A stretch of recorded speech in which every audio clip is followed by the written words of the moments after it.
The board met in closed session under the following exceptions. Exceptions C6, C1, C2, and C11. If I could have like to call to order the July 25th, 2023 meeting back to order. If I could have a roll call, please. Mr. McBride. Yes. Mrs. Gonzalez. Yes. Mr. Riddle. Yes. Ms. Hannah. Ms. Lensing. Yes. Ms. Fabian. Yes. President Ewing. Yes, we do have a quorum, and I know Ms. Hannah will be joining us soon.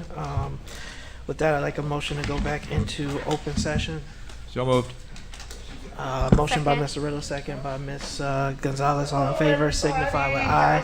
Aye. Any opposed, nay. We are back in session, and Ms. Meyer, if you'd be so kind as to lead us in the Pledge of Allegiance. Why? Oh, well, thank you.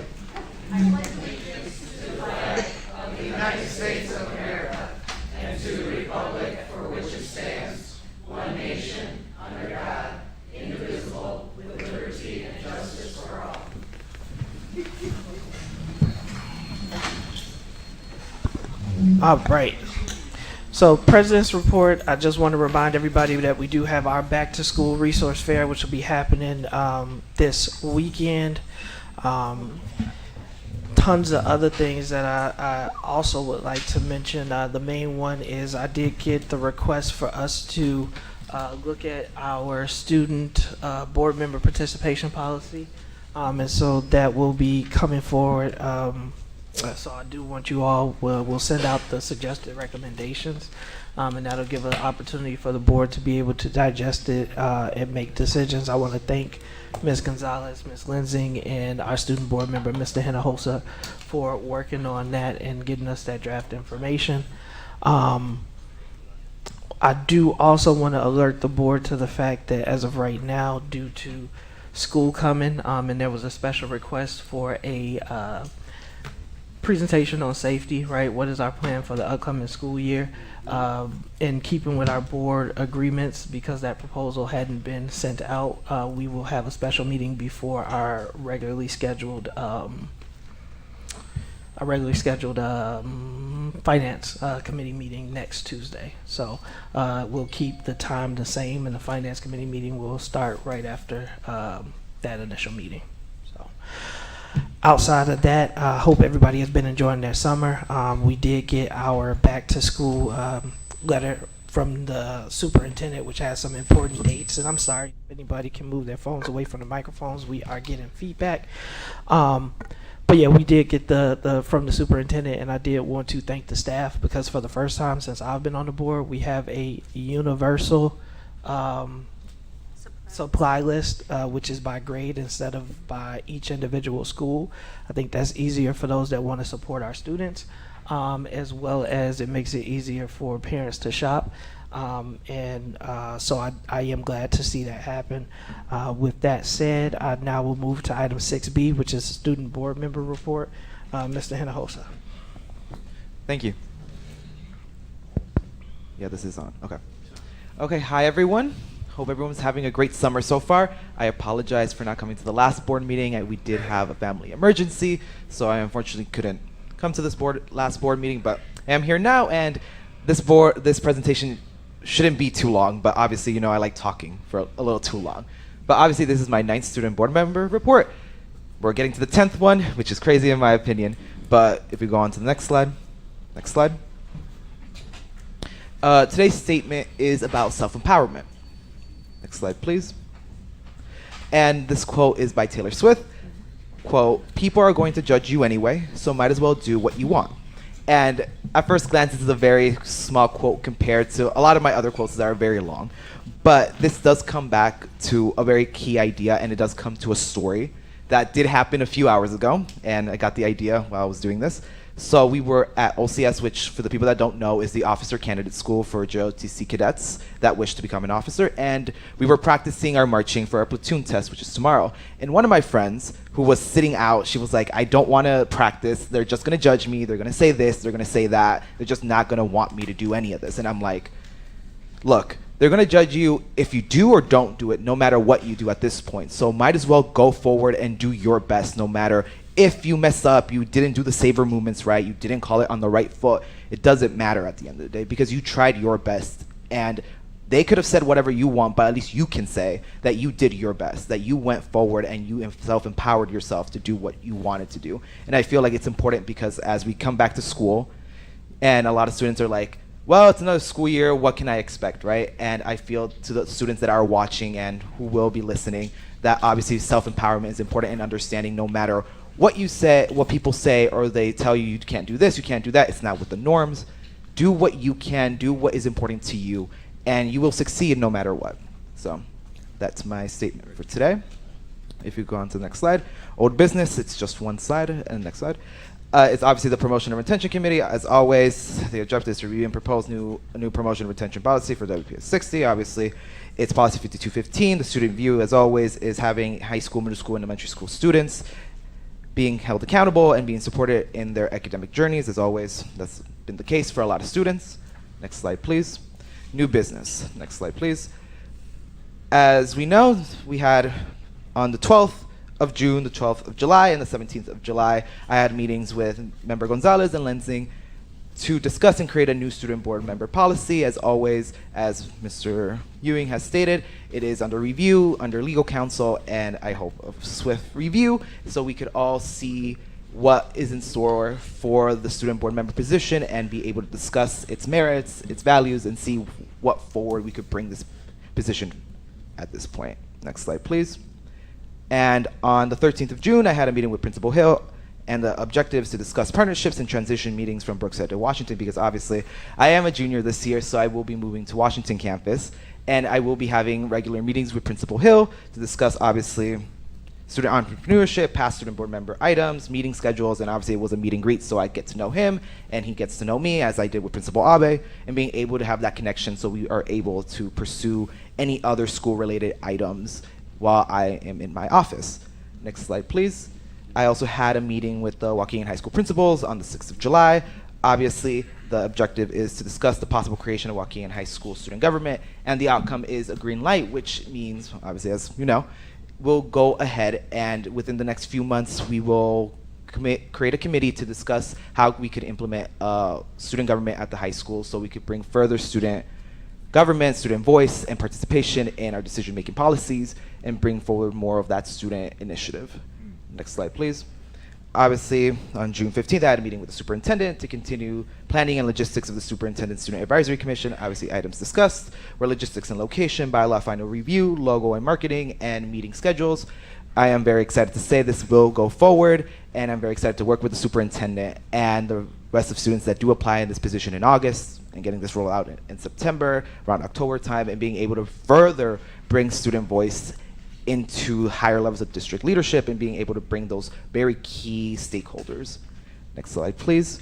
Obviously, I didn't have a community spotlight because obviously this is getting pretty long at this point, so I'm just going to go to policy 1105, which is volunteering. Obviously, I did discuss it in the previous two meetings about reviewing this policy and looking through volunteering and how we can make that more equitable towards people that do wish to volunteer in our school district and being able to be more connected with the people from our community and people in the city and being able to show students that there are people in this district and outside of it that do care and want to help, make this more holistic approach to volunteering and being able to bring those people forward. Next slide, please. As always, that is my student board member report. If there's any board members that have any questions, this is the time. And with that, I yield the rest of my time. Thank you, Mr. Hinojosa. As always, appreciate your service and the way in which you look to expand and grow the role and increase student voice. We are now at our approval of minutes, so we have items 8A, approval of the minutes of the regular open session board meeting for June 13th, 2023. Do we have a motion? Can I make a comment real quick? Yes. There Well, needs- do we have a motion? Oh, sorry, motion. So motion from Mr. Riddle, second from Ms. Gonzalez. Any comments, questions, corrections to the minutes? Ms. Correction on the June 13th, 13A, B, C, 16A, 24 and 25B. It stated that I was present to vote, and I was not.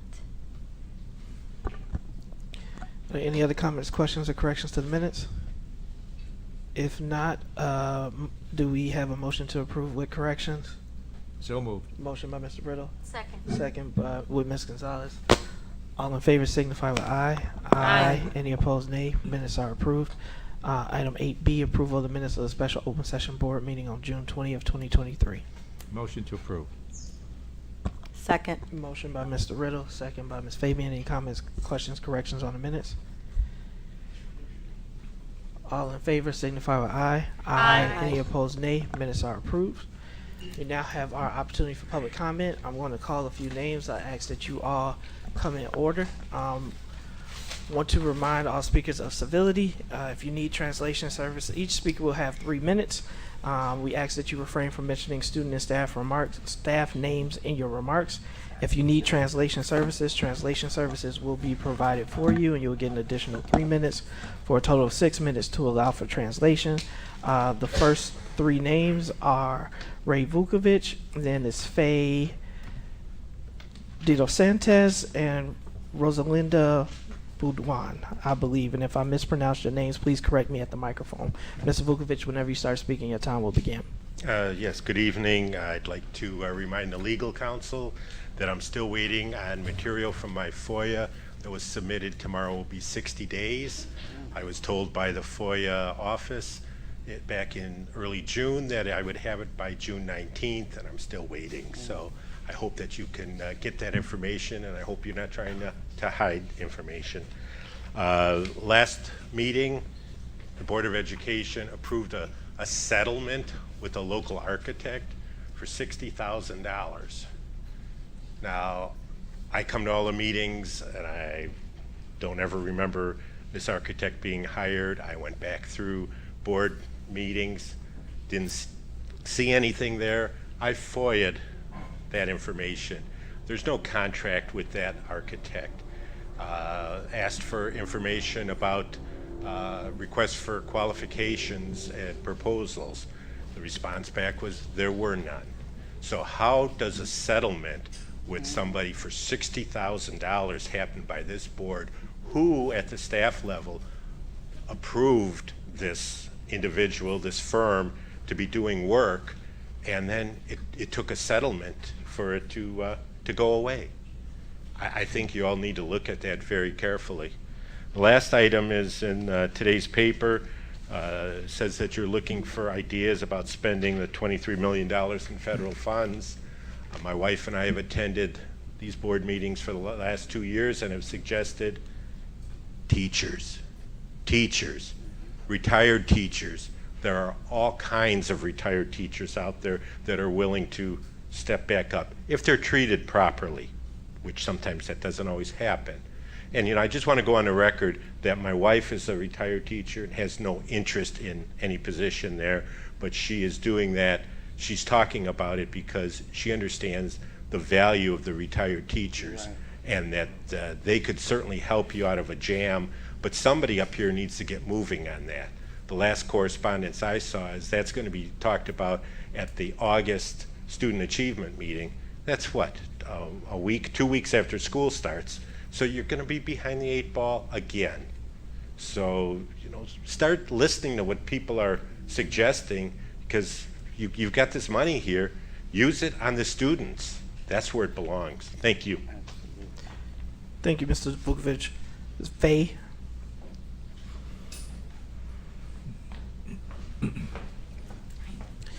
Whenever you start speaking, your time will begin, Ms. De Los Santos.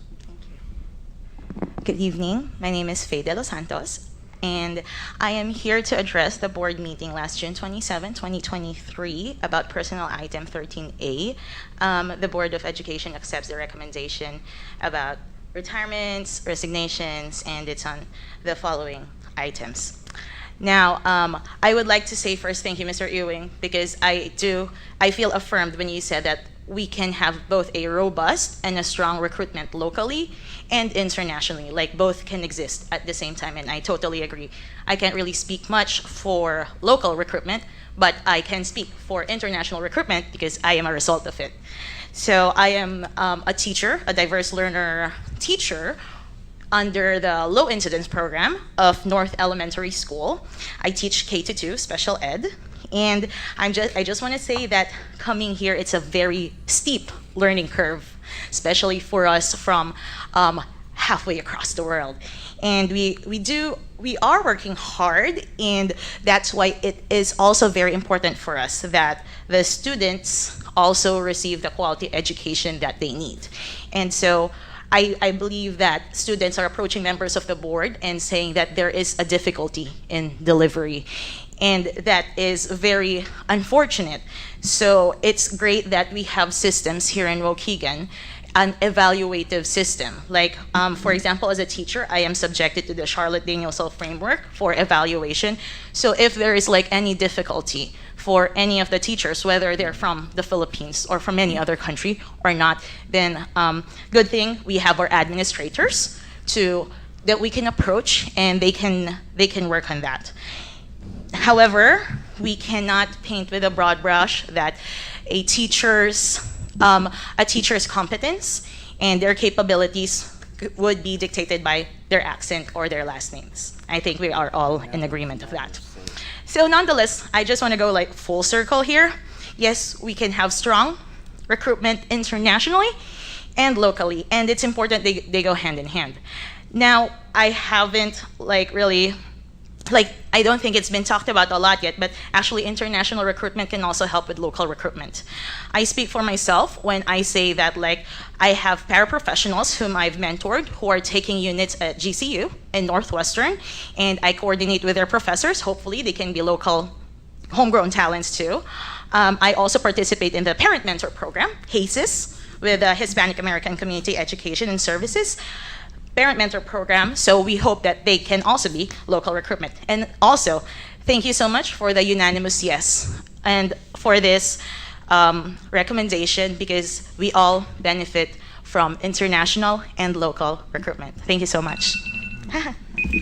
Thank you, Ms. De Los Santos. Next name is Rosalinda Boudouin, and again, if I mispronounce, please correct me at the podium.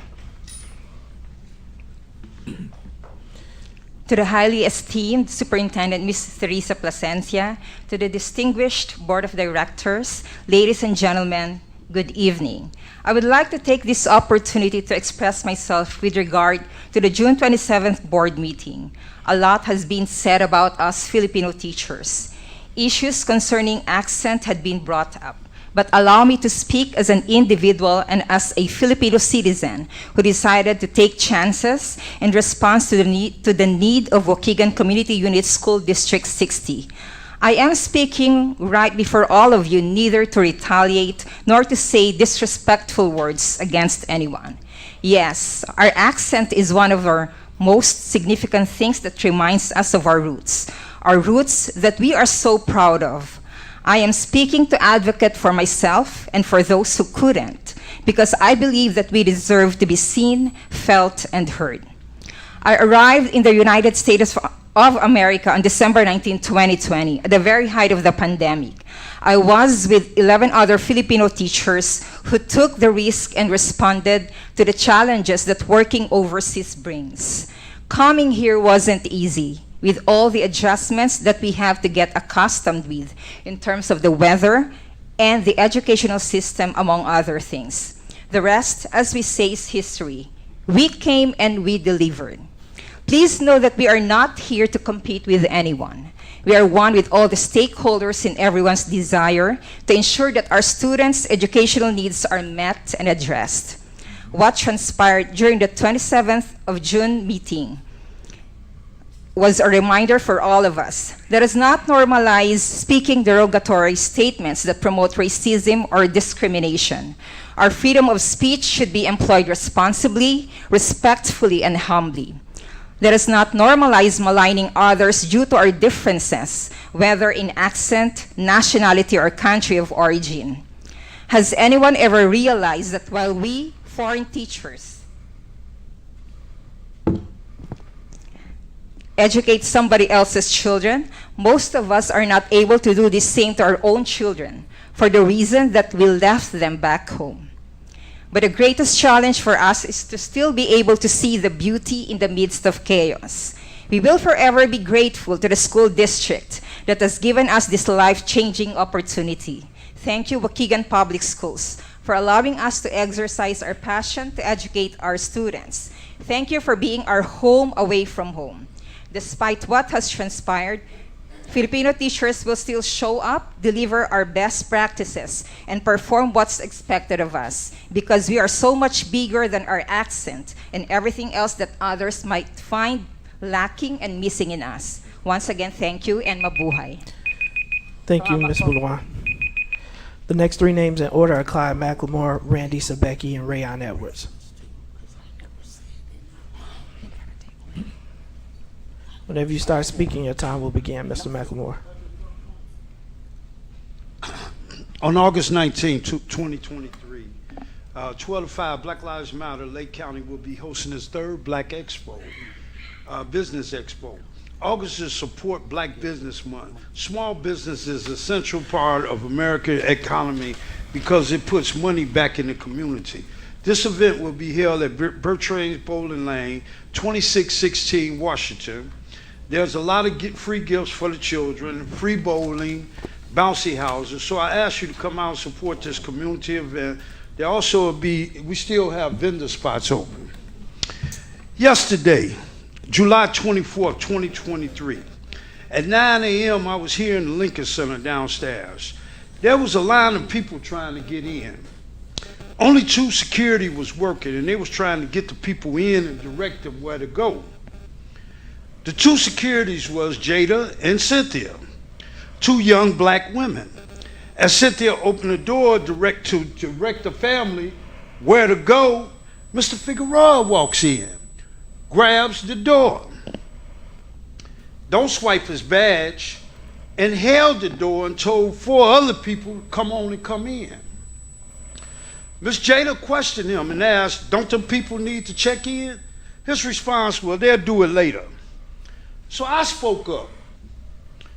I said, rules are rules, and they're not to be broken. Like I got to sit here and wait to sign in. They have to sign in too. These young ladies was doing what they supposed to do.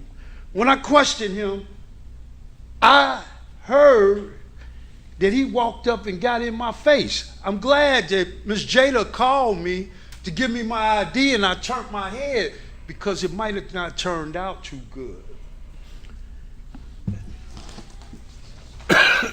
These 4 people never checked in.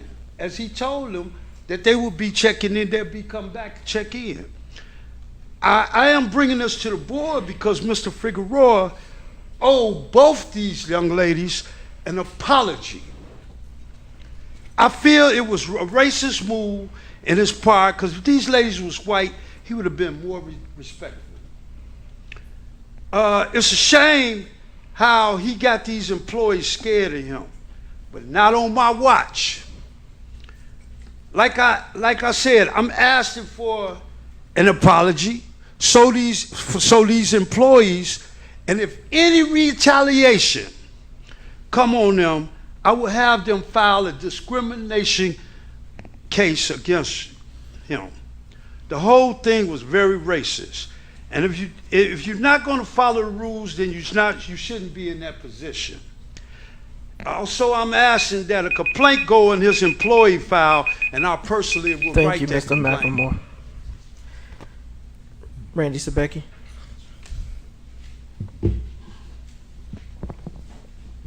Good evening, everyone. So tonight there's a couple things I want to talk about. One is I'm looking forward to that safety and security plan because, again, safety and security is the utmost important. If we're not going to follow it, there's no point of it. Same thing as, again, tonight. These doors are there for a reason. Swiping badges because it records who goes through them and times. Multiple board members walk through without swiping them. Again, there's rules and they apply to everybody. You know, we want to ask what we're going to do with all that money besides teachers. Well, let's invest in putting locks on all the school doors where you can lock from the inside.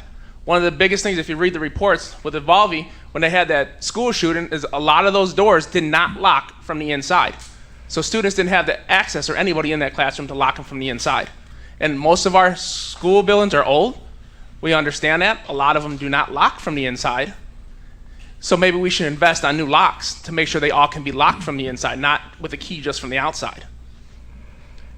Second thing, there's a rumor going around. I've had 3 teachers in the last 2 days contact me, and the practice supposedly going around is all the new hires and that from overseas and whatnot are being told not to join the unions in the district. And if this practice is going on, I don't know if it's true, but I've had 3 calls for it. And if it is, it needs to be looked into, and the person that's stating this needs to be disciplined. And then third, when are we going to receive the report that we paid to have someone do for our HR department, to go through and look at our whole HR department? I thought that was due. I thought it was going to take, like, if I'm mistaken, I don't remember, but 6 to 7 months or like that, and it's way overdue for that. So just looking for where's that report that they were going to look into our whole HR department. That's all I have tonight. Thank you, Mr. Sabecki. Final name on the list is Rayon Edwards.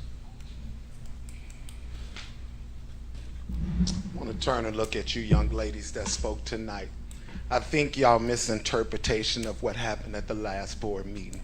We appreciate you guys coming. It wasn't a concern about you guys. It was just a concern of our kids understanding. It wasn't a shot at you guys. It wasn't a disrespect at you guys. And it's unfortunate that we had other people take it as such, and we could have talked about this without going all like this in public. You know what I mean? So I apologize to that happened to y'all and y'all was put in that position. But also, I also want to also say this. You know about, we talking about this McSale thing and the mentorship thing. But I want to say something to y'all. Saturday, I just buried my little cousin, who's like a niece to me. I watched an 18-year-old get put in the ground because she was killed by a 21-year-old. So that only says to me that our kids don't have the mental capacity to work through some of the things that they're going through. And we're talking about giving all of this money to an entity to do some mentorship. Y'all want to bring people up in here to mentor our kids that this district can't even hire. Tell me, what type of sense do that make? So I'm going to give y'all an opportunity to strike that before I get on my social media live and I get to telling everybody all the connections that I found behind this mess, because it's disgusting to me. And a lot of y'all up there know what's going on, and y'all can pretend like y'all don't. I've given y'all the solution. I've told y'all what will work. I've been here 45 years of my life, and I ain't asked y'all for a dime. I don't never ask you for no money, but I'm willing to put in the work. And we still got babies out there dying. So you know what you do? You take that $750,000 and you build me a damn community center. And all these CBOs that's coming up here telling y'all what they can do and how much they can do, you tell them step up in this community center where it's free, where all them babies would be at, and come mentorship with all that damn money that's being thrown up into them. Stop misusing this money. Get up, y'all. My kids is dying. I watched 2 this weekend get put on the dirt. They shouldn't be there. We shouldn't be here. So when we're talking about mentorship, let's talk about educating them. Let's talk about getting our reading scores up, surpass what they should be. And it's unfortunate that these teachers that's coming over here to save us and help us got to get through our mess. Because years ago, y'all told these teachers that they needed to become culturally competent. Y'all said that. So what's the difference? We got to stop this old backdoor stuff that we're doing, hitting and hiding our hands. Nobody needs to be hired or contracted if they can't pass the school background check, and I will be watching. Enjoy your night. Thank you. This concludes our public comment. We appreciate all those who spoke and came out for the meeting. The superintendent took notes, and if you follow up with the relevant individuals. We are here at our consent agenda. There are 2 items here. We have not had a student achievement, but these are renewals, should be considered non-controversial. Is anybody opposed to taking these items together? If not, then I'd like a motion to approve the consent agendas. Item A, renewal of Hero for middle high school, and item B, approve renewal of Illuminate Education's data and assessment system. So moved. Motion by Mr. Riddle, Second. second by Ms. Gonzalez. Any comments or questions? I have a comment. Go ahead, Ms. Lindsay. So with regard to Hero, I really have two comments. We received a communication regarding concerns around PII, which is personal identifiable information.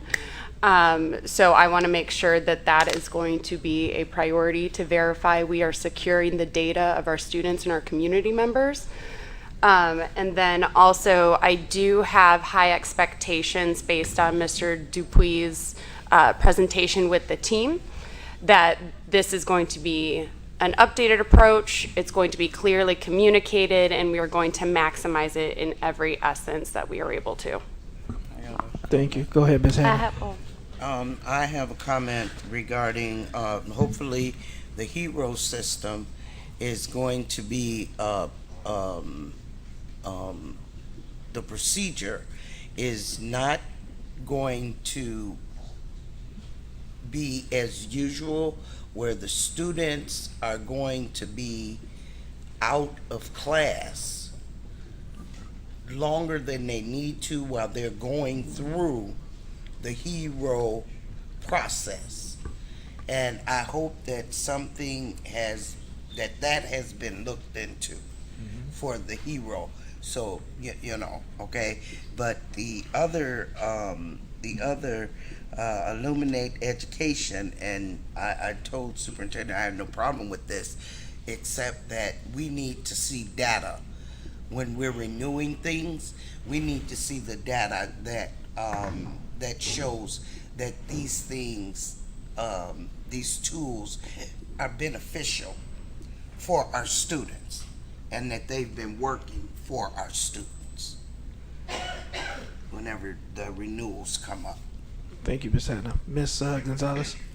Yeah, I wanted to echo Ms. Hannah and Ms. Lindsay's point that I know that you guys are doing an amazing job at the middle school level, and I think those habits will, because we're getting those students ready early, they'll translate into high school. But I really want to see the high school Hero system be an incentive program, because I'm not hearing that from the students. So that's, you know, that's just like my priority right now, making it cool to be in class in high school. And that is ready to go as close, not as close. The superintendent is the day one. Ms. Hannah has been big on setting expectations early. How we start is how we end. And I would like to do everything that we can in order to make sure that we are prepared, our systems and our students' parents all know what the expectations are, so then we can hold each other accountable when either side is not doing what it needs to do. Because we have a responsibility as a school district, and if we do not have the proper systems in place or communications in place, it makes it very, very hard for the students and families to be able to support us, because I know that the vast majority of our parents want to send their students, or all our parents want to send their kids to school for an education in a safe environment, and they will support us. They just need to know how to do that and what our systems are and how we can communicate with them. So I appreciate all the comments. Roll call vote. Mr. McBride, Ms. Gonzalez, Yes. Mr. Riddle, Yes. Ms. Hannah, Yes. Ms. Fabian, Yes. Ms. Lindsay, Yes. President Ewing. Yes, item approved, motion carries. We're not purchasing contracts. I'm going to take these one at a time. Again, if you do have questions, I did not get any submitted. That is not an issue at all. But the majority of these, with the exception of a few, should be renewals. But Superintendent, if the staff can be present, because many of these were not presented because we did not have a student achievement meeting in July. So we have 12A, which is the Jocelyn Center Community Mental Health Partnership with elementary schools.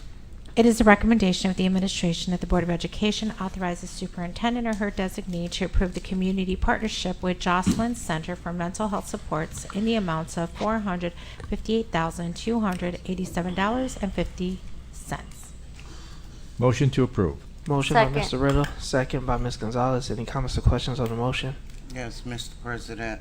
I've been hearing about the Jocelyn Center, And as you said, this was not presented at Student Achievement. Is there anyone here with the Jocelyn Center or that can speak on it?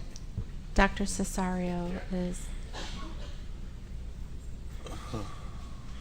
So this is going to be a local group that will essentially take the place of AHS. So provide us with SEL, social work services, and I believe we did present not at the last student achievement, but maybe two student achievements ago. Yes. So how many people are going to be involved in? I believe it's 6. Delivering. I believe it's 6. 6 people for Mhm. $458,000. Yes. Whoa. So this I'm is in the wrong business. This is a similar contract to what we had with AHS, but one of the requests that we've had for several years is to make sure that we're looking local to provide those services. And so Jocelyn was approached, and we worked out a. Okay, and so where is AHS? They have transitioned. Oh, so, they're not with us They are anymore? not going to be with us. So Jocelyn will be taking the place of those services that were provided by AHS. And there was actually several transition meetings that occurred between the two organizations, so that, and as well as with our team, to talk about the types of services and what was happening in some of the schools that are being serviced. It would have really been nice for them to present to the Board of Education so that we would know exactly what we are approving for this very hefty sum of money.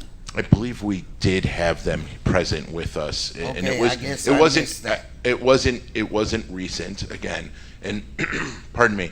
Part of the reason why this is coming to you late is because there were some technical aspects that had to be worked out. But we did present, it was a few months ago actually, I don't remember the exact date, but we did have Jocelyn here as well. Miss Jakimzik was here.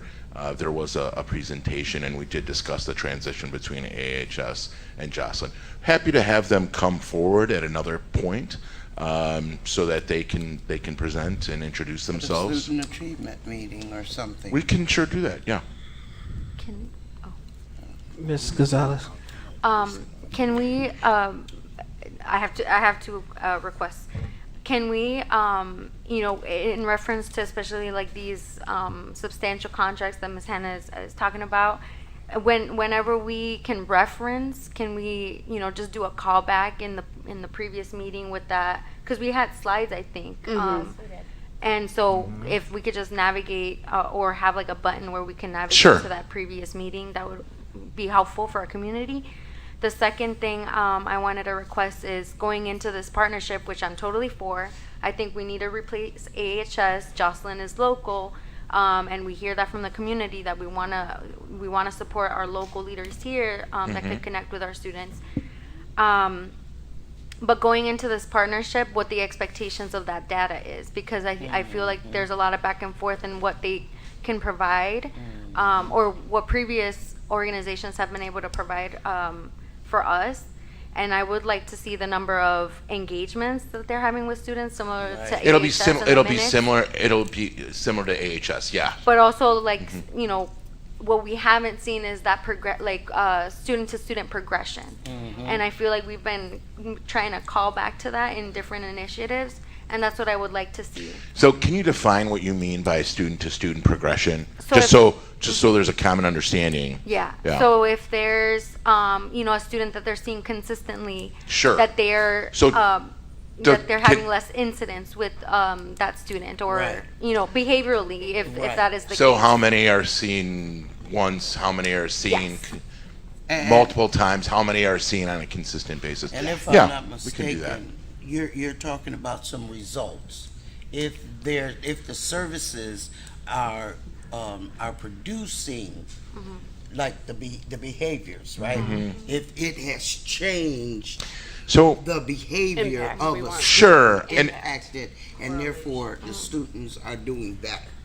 I think it would depend on what it is that you were focusing on. And this could be part of a larger conversation, but I don't want to stand up here and tell you promise something that isn't true. So I think it's dependent on whether or not you have a baseline for a behavior. And that in all cases, if I'm meeting with somebody one time, I can't really tell if that's an impact because maybe it was a check-in. Yes. Maybe that student was in crisis one time. Yes. Maybe that student was in crisis 3 times. But the only real way to determine that is if you have a specific behavior that you're looking at trying to remediate or improve, and then using that data to support that.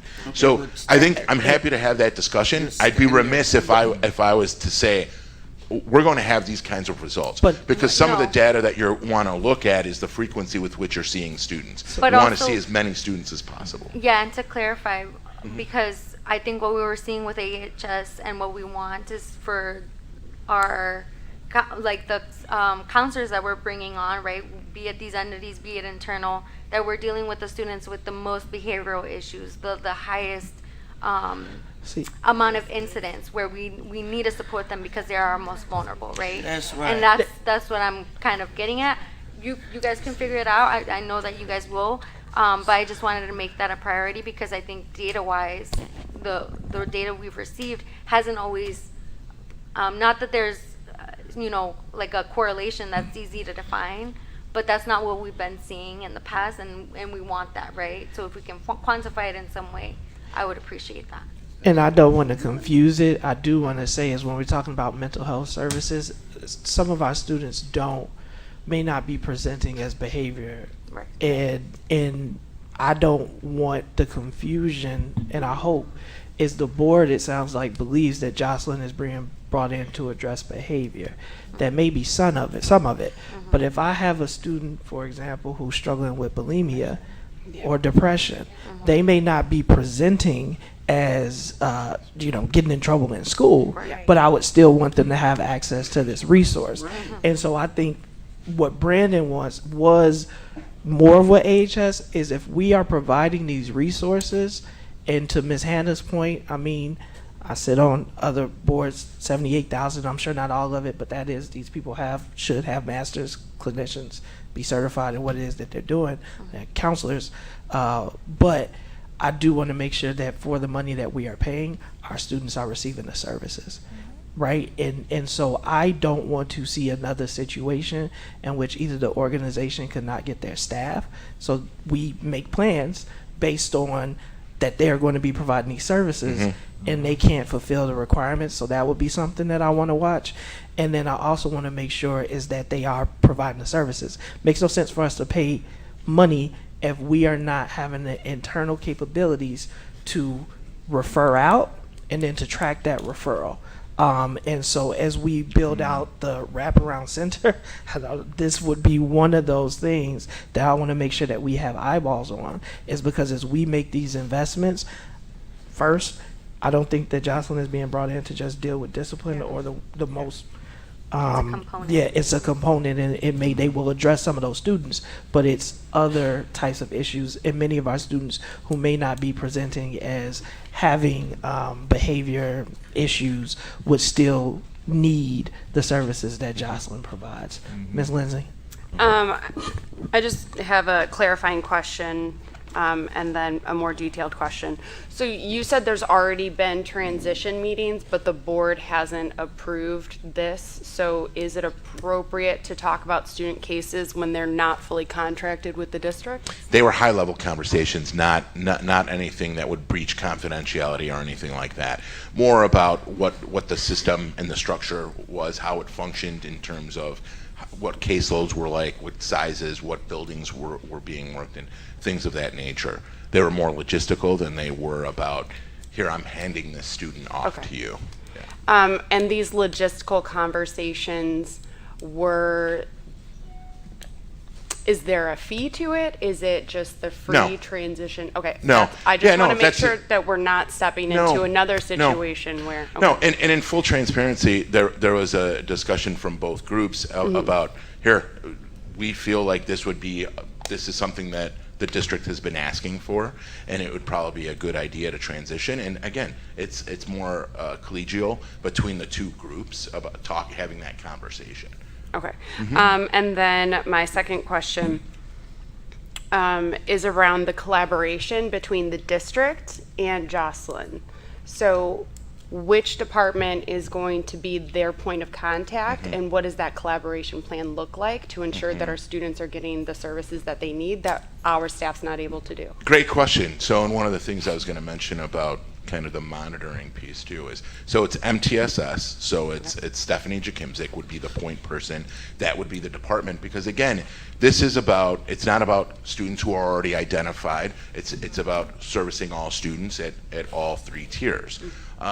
And so one of the contracts that was approved by the board was Branching Minds, and that was so that we could have a way to track students and to determine what services they were getting, and so that we could have that communication. And also, if there were aspects that could be measured, that we could measure those. And also ensure that we have some kind of record of what's happening, who's being seen, for a number of reasons. Also to assist with eliminating redundancies, so that if we're trying to serve as many students as possible, that we don't have one student who also has a social work, they have social work services because of a 504 or an IEP, and then they're also receiving services from BAM and WOW and Jocelyn. We want to make sure that we're spreading this out as much as possible. That was part of the initial plan, to provide as many services as possible.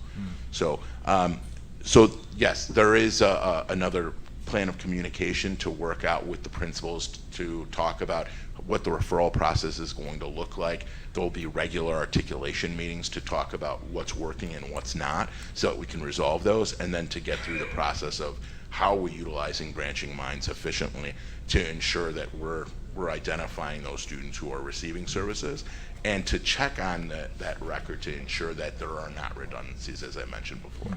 Okay, and then I apologize, I lied. One more. So with communicating to students and families that these services are available, are we touching base with them at just the start of the year, semester? Are we doing it every month? How often are we reminding students what visible communications are going to be accessible around the school to know that these services exist? Because maybe day one they're overwhelmed and they don't hear that part. And then they're floating. I think that's a great question. I'll have to get back to you with the exact plan of action from Stephanie. I don't want to misspeak and misinform or say something that's not going to happen. So she's not available here. Pam, if you're aware, please share, but off the top of my head, I don't want to speak off the cuff and be incorrect or send out misinformation. So I'll get back to you with that. We can have that for the next student achievement. Okay, I appreciate that. And Sure. I'm just going to be extremely transparent. When you said that if it is going to happen or alluded to it may not happen, I have expectations that this is regularly communicated to students and families. So when you said, I don't know if, you said something along the lines I don't know of what the you're not exact part of the plan is. Right, Yeah. right. But my expectation is that Understood. regular communication is a Understood. part of the plan. Sure. And I'm sorry, Mr. President. It's all right.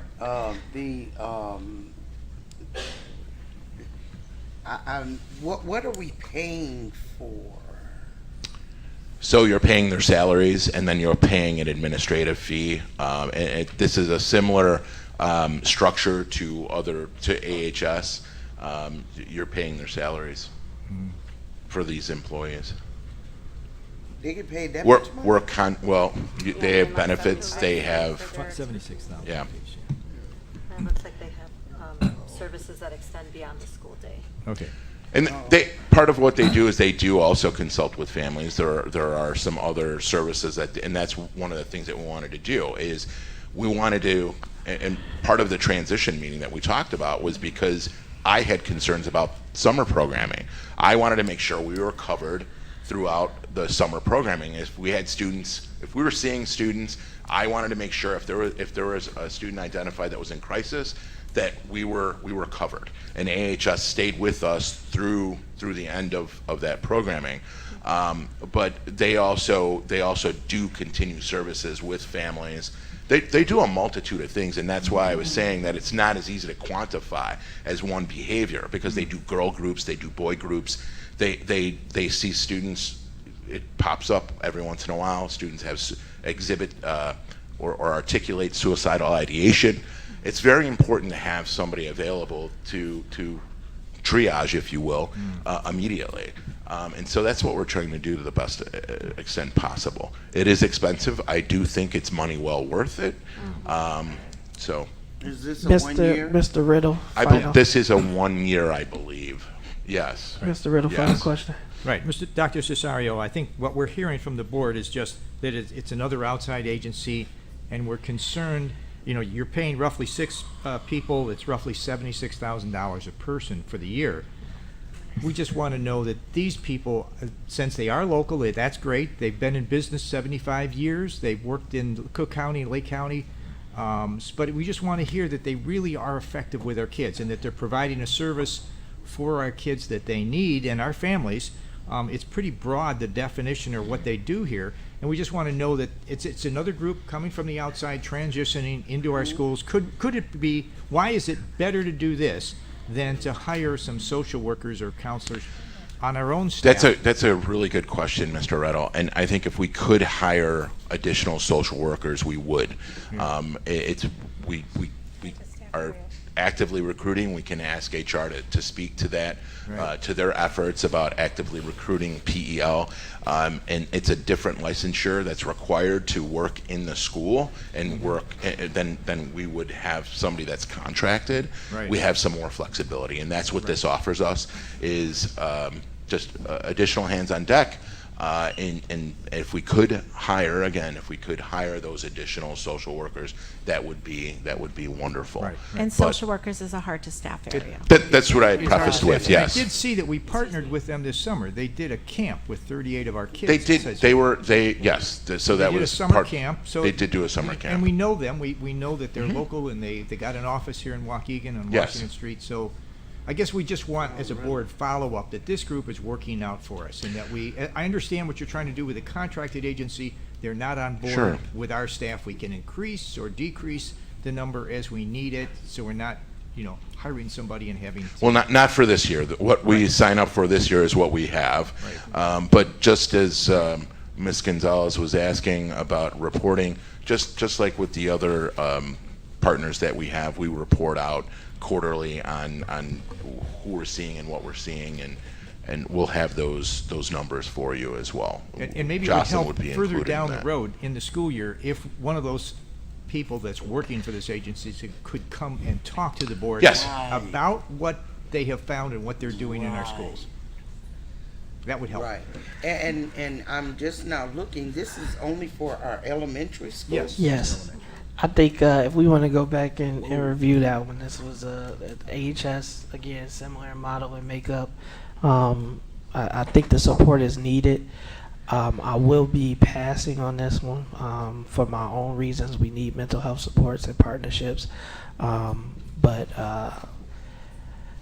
so with that, roll call vote. I thought this was for district-wide. This is just for the elementary. And the proposal is attached, so I think if the board wants to go through and review what they're suggesting and where they'll be utilized, that information is there. Roll call. Mr. McBride. Yes. Ms. Gonzalez. Yes. Mr. Riddle. I'm going to support it because we need it for now. Ms. Hannah.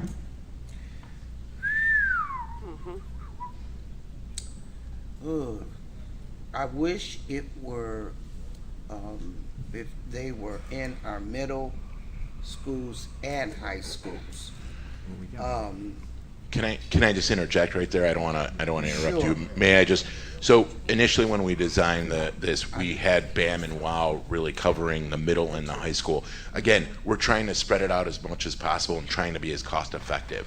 I wish we could bring in more, but then it would also bring up the cost. So any more that we bring in, and if that's an ask to look into that and to work with Jocelyn and see if we can Well, we just want to expand. see what's working for our students. Sure. Yes. Ms. Lensing. I'm going to say yes. this because this is a one-year contract. We are at July 25th, and our kids need something, and there's already been some sort of transition plan in place. I just have expectations to, one, be fully informed with some of the public comment, so I will touch base with that individual regarding the situation, but then also look to see what other services we could be attacking with these sorts of funds. Ms. Fabian? Yes. President Ewing? Pass. Motion approved, item carries. We are now at item 12B, renewal of Chapter 1 TutorMate phonics support for SY24. It is the recommendation of the administration that the Board of Education authorize the superintendent or her designee to approve the renewal of Chapter 1 TutorMate for one-on-one phonics instruction in the amounts of $751,750. I motion to approve. Motion by Ms. Gonzalez, second by Ms. Hannah.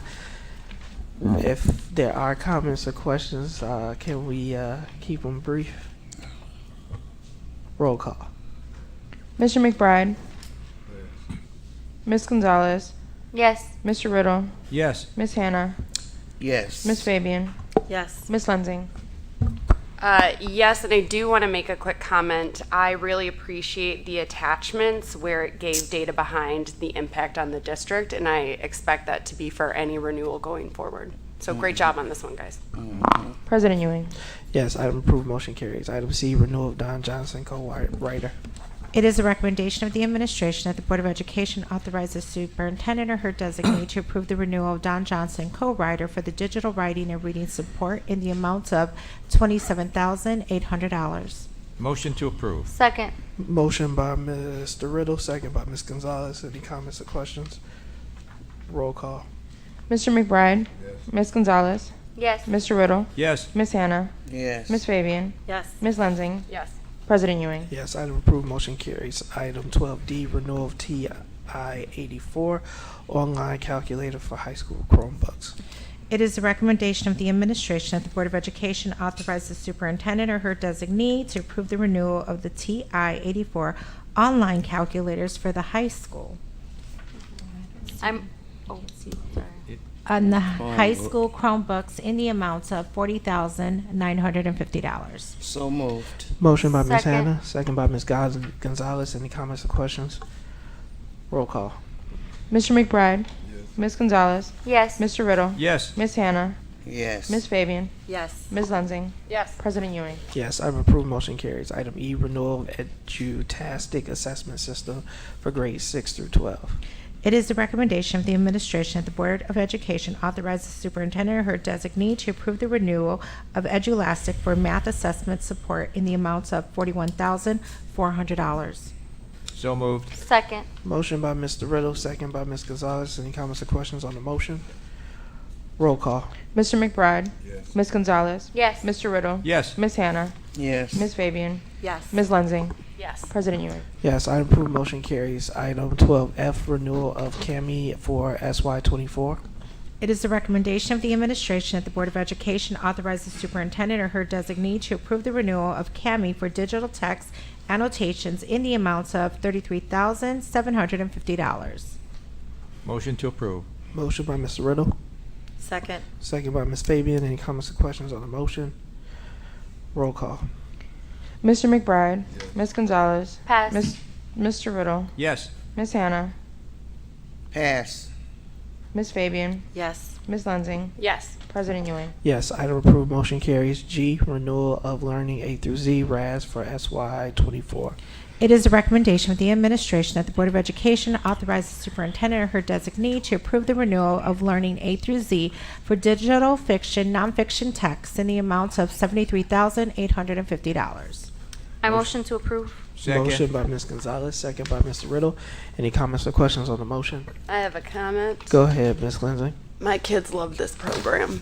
Even it's summer and they could be doing other things and they're asking to use their screen time for RAS Kids. So And I as love a it. teacher, That's I great. loved it. yeah. It had so many resources. Yeah. Roll call vote. Mr. McBride. Ms. Gonzalez. Yes. Mr. Riddle. Yes. Ms. Hannah. Yes. Ms. Fabian. Yes. Ms. Lensing. Yes. President Ewing. Yes, item approved, motion carries. H, renewal of Carnegie Learning on-site professional learning for SY24. It is the recommendation of the administration that the Board of Education authorize the superintendent or her designee to approve the renewal of Carnegie Learning for on-site professional development in the amounts of $129,000. So moved. Second. Motion by Mr. Riddle, second by Ms. Gonzalez. Any comments or questions on the motion? Why, if this is in on site, why is it costing so much? Dr. Cesario? Yeah, we got them coming. Hey. Hello, President Ewing, Ms. Anna, members of the board, community. We are, as part of the professional development plan for our teachers, we sent a large number of teachers to their professional development, and they are bringing material back. We have positive responses from the first group that went and another group that's going this week.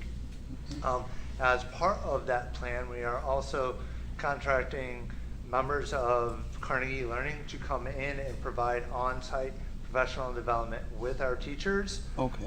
That includes just general coaching as they observe. They have feedback with the teachers, looking through lesson planning and how to appropriately lesson plan for their classes. Part of this is specifically designated for bilingual resources and how to implement their resources with our bilingual population. And the other portion is we are covering 8 buildings. We have 5 middle schools and 3 high school campuses. So we literally contract days or specified days for them to be at each building. Okay. And so that does add up. Okay. So it's not a one Sounds and done. good. Correct. It's not a one and done. They're with us for the entire year. Oh, okay. Okay, good. Thank you. Roll call. Mr. McBride. Ms. Gonzalez. Yes. Mr. Riddle. Yes. Ms. Hannah. Yes. Ms. Fabian. Yes. Ms. Lensing. Yes. President Ewing. Yes, item approved, motion carries.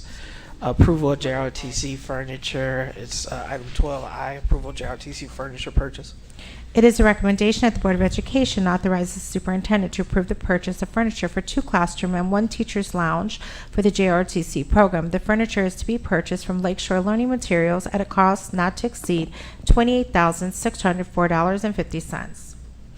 Motion to approve. Second. Motion by Mr. Riddle, second by Ms. Hannah. Any comments or questions on the motion? Roll call. Mr. McBride. Ms. Gonzalez. Yes. Mr. Riddle. Yes. Ms. Hannah. Yes. Ms. Fabian. Yes. Ms. Lensing. Yes. President Ewing. Yes, item approved, motion carries. We then have item A, attendance at the National Association for Pupil Transportation Annual Conference. It is the recommendation that the Board of Education authorize the superintendent to allow Alicia Williams to attend the National Association for Pupil Transportation Conference in Columbus, Ohio, October 26th through November 1st, 2023, for the estimated amount of $2,800, which includes registration, travel, lodging, and meals per diem. A motion to approve. Motion by Ms. Hannah, second by Ms. Gonzalez. Comments or questions? Roll call. Mr. McBride. Ms. Gonzalez. Yes. Mr. Riddle. Yes. Ms. Hannah. Yes. Ms. Fabian. Yes. Ms. Lensing. Yes. President Ewing. Yes, item approved, motion carries. We now have our personnel, item 13B, for 7/25/23. Before we, sorry, just a clarification. If we need to possibly request removing one from the vote, Then you is will- that after? No, we would want to take the motion, Okay. and with the exception of, and then you would give like the schedule There's- number.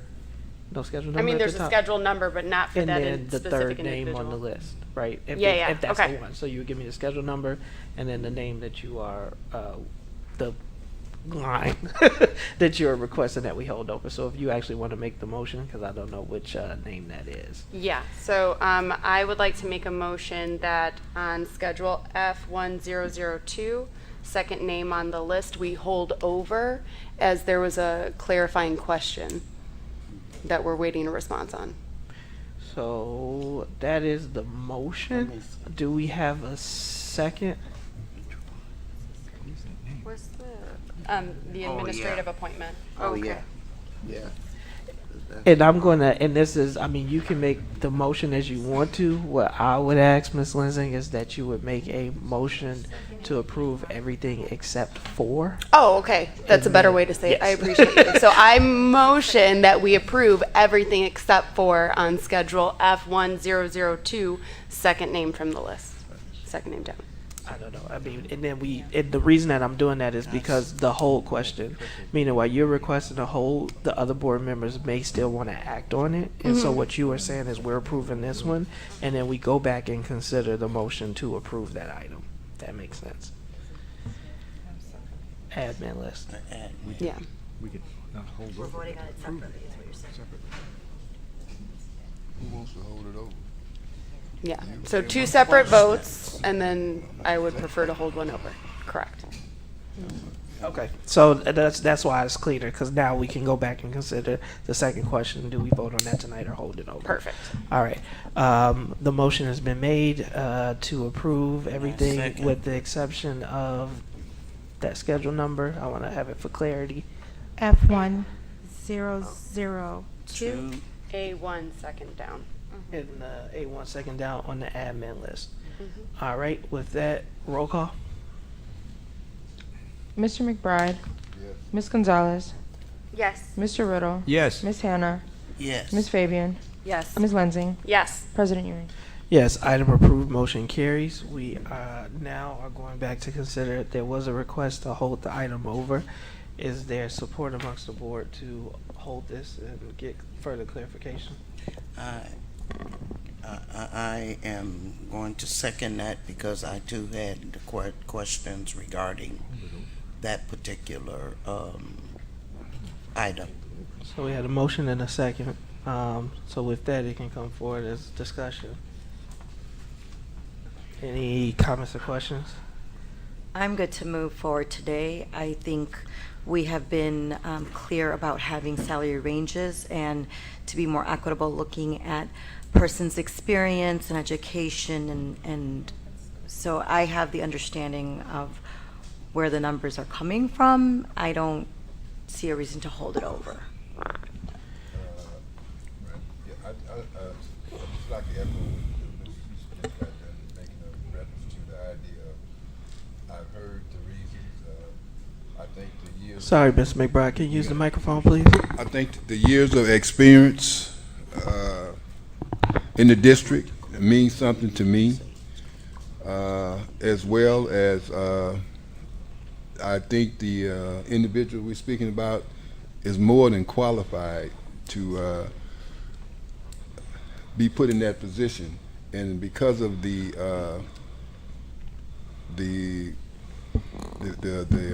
pay that's involved, the numbers that we're looking at, I'm not looking at that. I'm looking at the individuals, the qualifications. And the district been with, and the individual's been to the district for 12 years, so that means something to me. So we have a motion and a second, and the motion and a second is to hold the item over.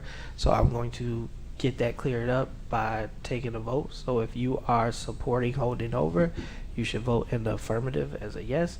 If you are not voting to hold over, you would want to say no. Roll call vote. Mr. McBride. Yes. Ms. Gonzalez. You're not going to hold Oh, No. no, I'm sorry, no, yes. So the Mr. McBride, are you a yes or a no? I want to I'm a no. clarity. No. To hold Yes. over, no. Yeah. All right. Ms. Gonzalez. No. Mr. Riddle. No. Ms. Hannah. I'm going to say that yes, because this is going to have a domino effect. It's because there has been a there's been, coming away from the norm, and now it's something different. And so I'm going to say, hold it over. Ms. Fabian? No. Ms. Lensing? I say this with no judgment on the referenced individual. The Right. question at hand is clarifying the pay scale and the intent behind that pay scale and honoring years of experience, which we definitely want to do as a district, and we definitely want to retain qualified people, and we want to ensure qualified people are in those roles. So this is not a vote on the reflection of the individual, but on the process to make sure it's clear for all in all situations. So for that, I am saying yes. President Ewing? No, and for the items that were articulated, I agree with, I understand Ms. Lensing and Ms. Hannah's point, but we also do have a scale, and so if we want to reiterate and make sure that people have clarity around that, I think we can do that without holding over for this, so that people can be in place on day one and ready to go at their buildings. So with that, I now would like a motion to approve the appointment on schedule F1002. F1002 and the second name on the second name on that admin schedule. I'll make a motion. I motion, so. Oh, second. Second. Any other comments or questions? I just think that we're turning up the fire under the pot of boiling water. Yeah, so thank you for that, Ms. Hannah. My only comment would be is that our HR department should be able to articulately speak to the individuals and explain the reason and rationale around pay. That process was transparent. There was a report that was provided to the board. It's accessible to the public. You can go look at the ranges. You can see what the qualities and qualifications are. And so if there is confusion or concern, I would hope that we can address the appropriate employees and move forward in the process. With that, roll call. Mr. McBride? Yes. Ms. Gonzalez? Yes. Mr. Riddle? Yes. Ms. Hannah? No. Ms. Fabian? Yes. Ms. Lensing? Again, this is not a reflection on the individual. Right. No. President Ewing? Yes, item approved, motion carries. We have some appointments, and so the superintendent will read those off for our administration. At this time, I'd like to introduce Ms. Desiree Rosales, who previously was a substitute teacher. She will now serve as the manager, a bilingual manager of family support and services at Miguel Juarez. Congratulations, with a starting salary of $45,000. Congratulations, Ms. Rosales. Is Ms. Rosales here this evening? Okay, thank you, Mr. Campos. Our second appointment is Mr. Kerry Ria, who was previously a Dean of Students in Prairie Grove School District 46. He will now serve as the Coordinator, Master Schedule and Assessment at the Washington High School Brookside Campus at the starting salary of $78,000. Congratulations, Mr. Ria.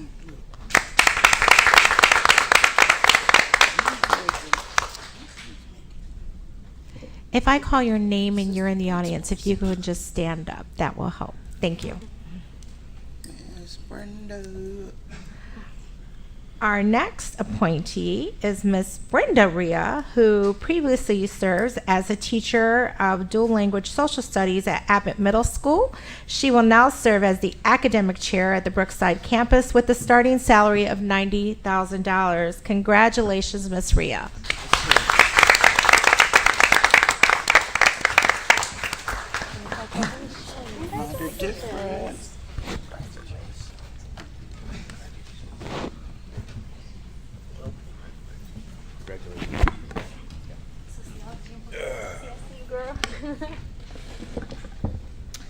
Our next appointee will be Mr. Darrell Thomas, who previously served as a culture and climate specialist at the Washington campus.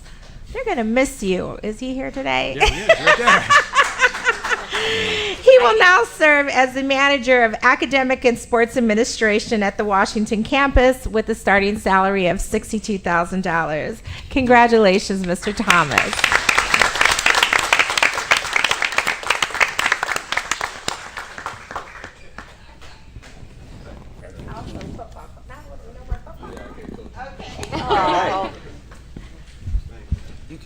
I don't know about this now. You can't even be our football coach now. Congratulations. Because he's admin, but congratulations. It's a good move. Because what? Congratulations. You can still come sneak around. That's right. Yeah. That was something that was put in that was.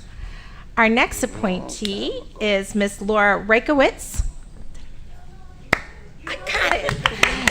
Who previously served as the instructional coach at Greenwood. She will now serve as their assistant principal. Congratulations, with the starting salary of $74,500. Congratulations, Laura.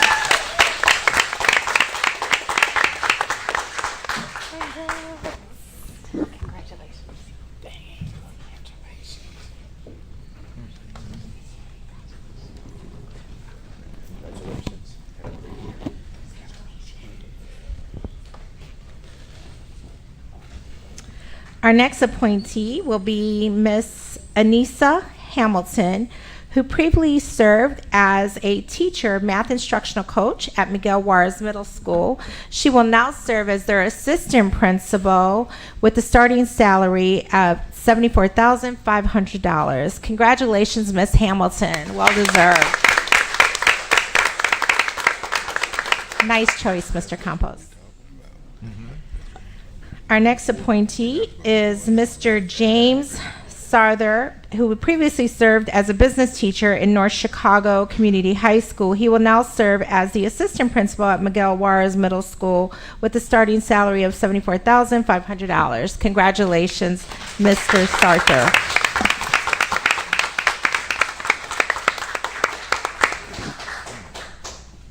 Welcome. Thank you. Congratulations. Thank you. Congratulations.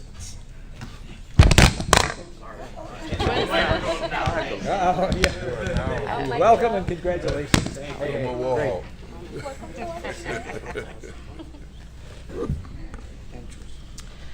Our next appointee will be Miss Tiffany Scott, who previously served as a school counselor at Libertyville High School. She will now serve as the new assistant principal at John Lewis Middle School with a starting salary of $74,500.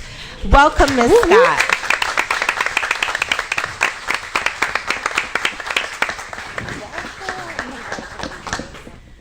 Congratulations. Congratulations. Welcome, Ms. Scott. You'll be all right. You get it smiling. Yeah, welcome and congratulations. Yeah.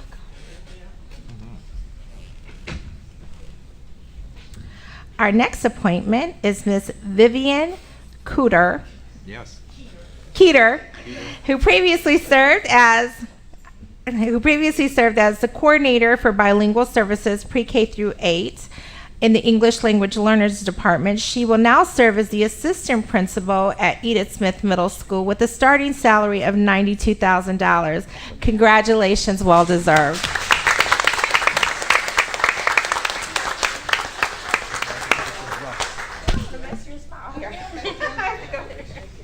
Congratulations. Congratulations. Happy for you.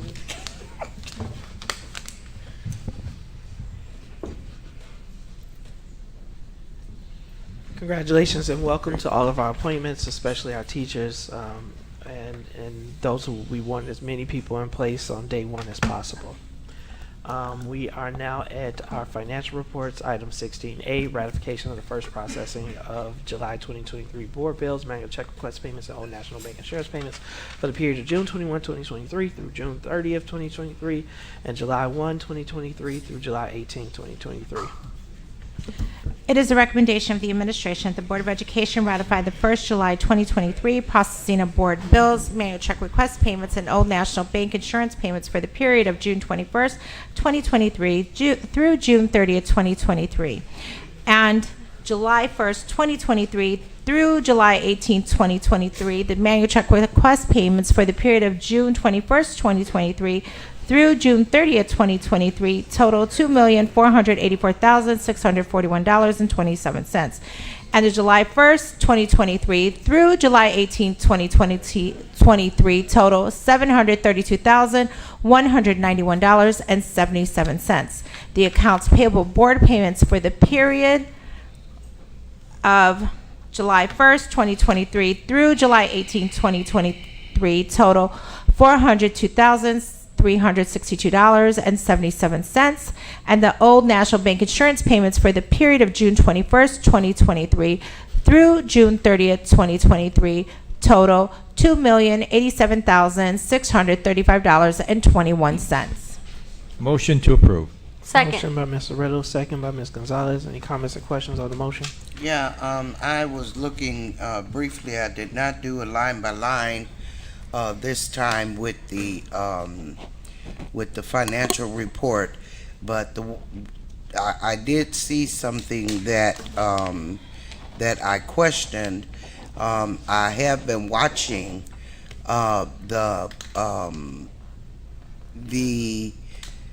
amount of money that is being expended on food, and we have a food service that we pay a multi-million-dollar contract on, and the food is we should not be expending the money that we have been on outside food and restaurants and all of that stuff, and that needs to be looked at because I am in the process of advocating for our track to be redone and our locker rooms at the Wisefield, the Bill King track be redone, and that's going to come a little bit later when we talk about the $23 million, and but also I am seeing a lot of and I'm proud of this, a lot of reimbursements for education. I like that. I just hope that all of the people that are taking advantage of going to school, and we are assisting them here in Waukegan, that they stay with us after they get their education completed. I don't know if there's any type of talk or discussion about kind of making sure that we at least get some committed years out of the people that we are assisting with obtaining their be it their certification for teaching, be it their certification for Type 75s, be it their masters, working on their PhDs, whatever it is. I certainly hope there's going to be some type of talk or discussion about making sure that we benefit from expending the money to help them get their education here in our district. Thank you. There was one entry that, well, it was like 6 entries, and it was like Kishit, if that's the is that how you say that? Did you get the check numbers of request to Ms. Polk? Because she's not going to be able to. you know what Yeah, you're I prepared to think- answer? yeah. Thank you, Mr. Wilson.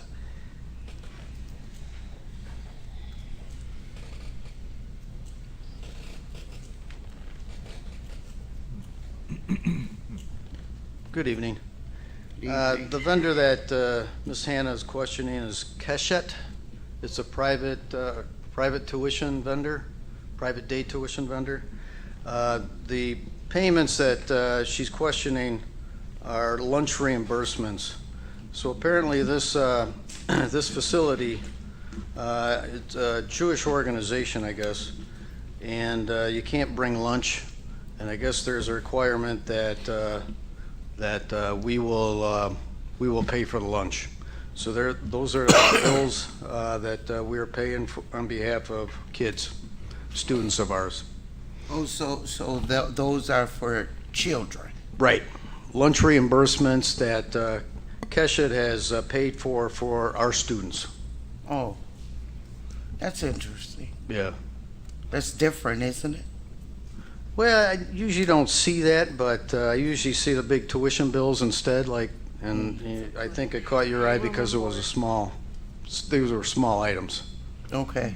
But there's also tuition bills out there that For are larger. for Kishit. Right, Okay. right, yeah. I'm waiting to get a confirmation from special ed, but that's what I'm hearing, Okay. so. Thank you, Ms. Lindsay. All right.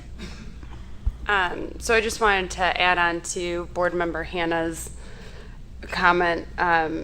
If we are ordering out, I just want to make sure that we are always prioritizing Waukegan businesses.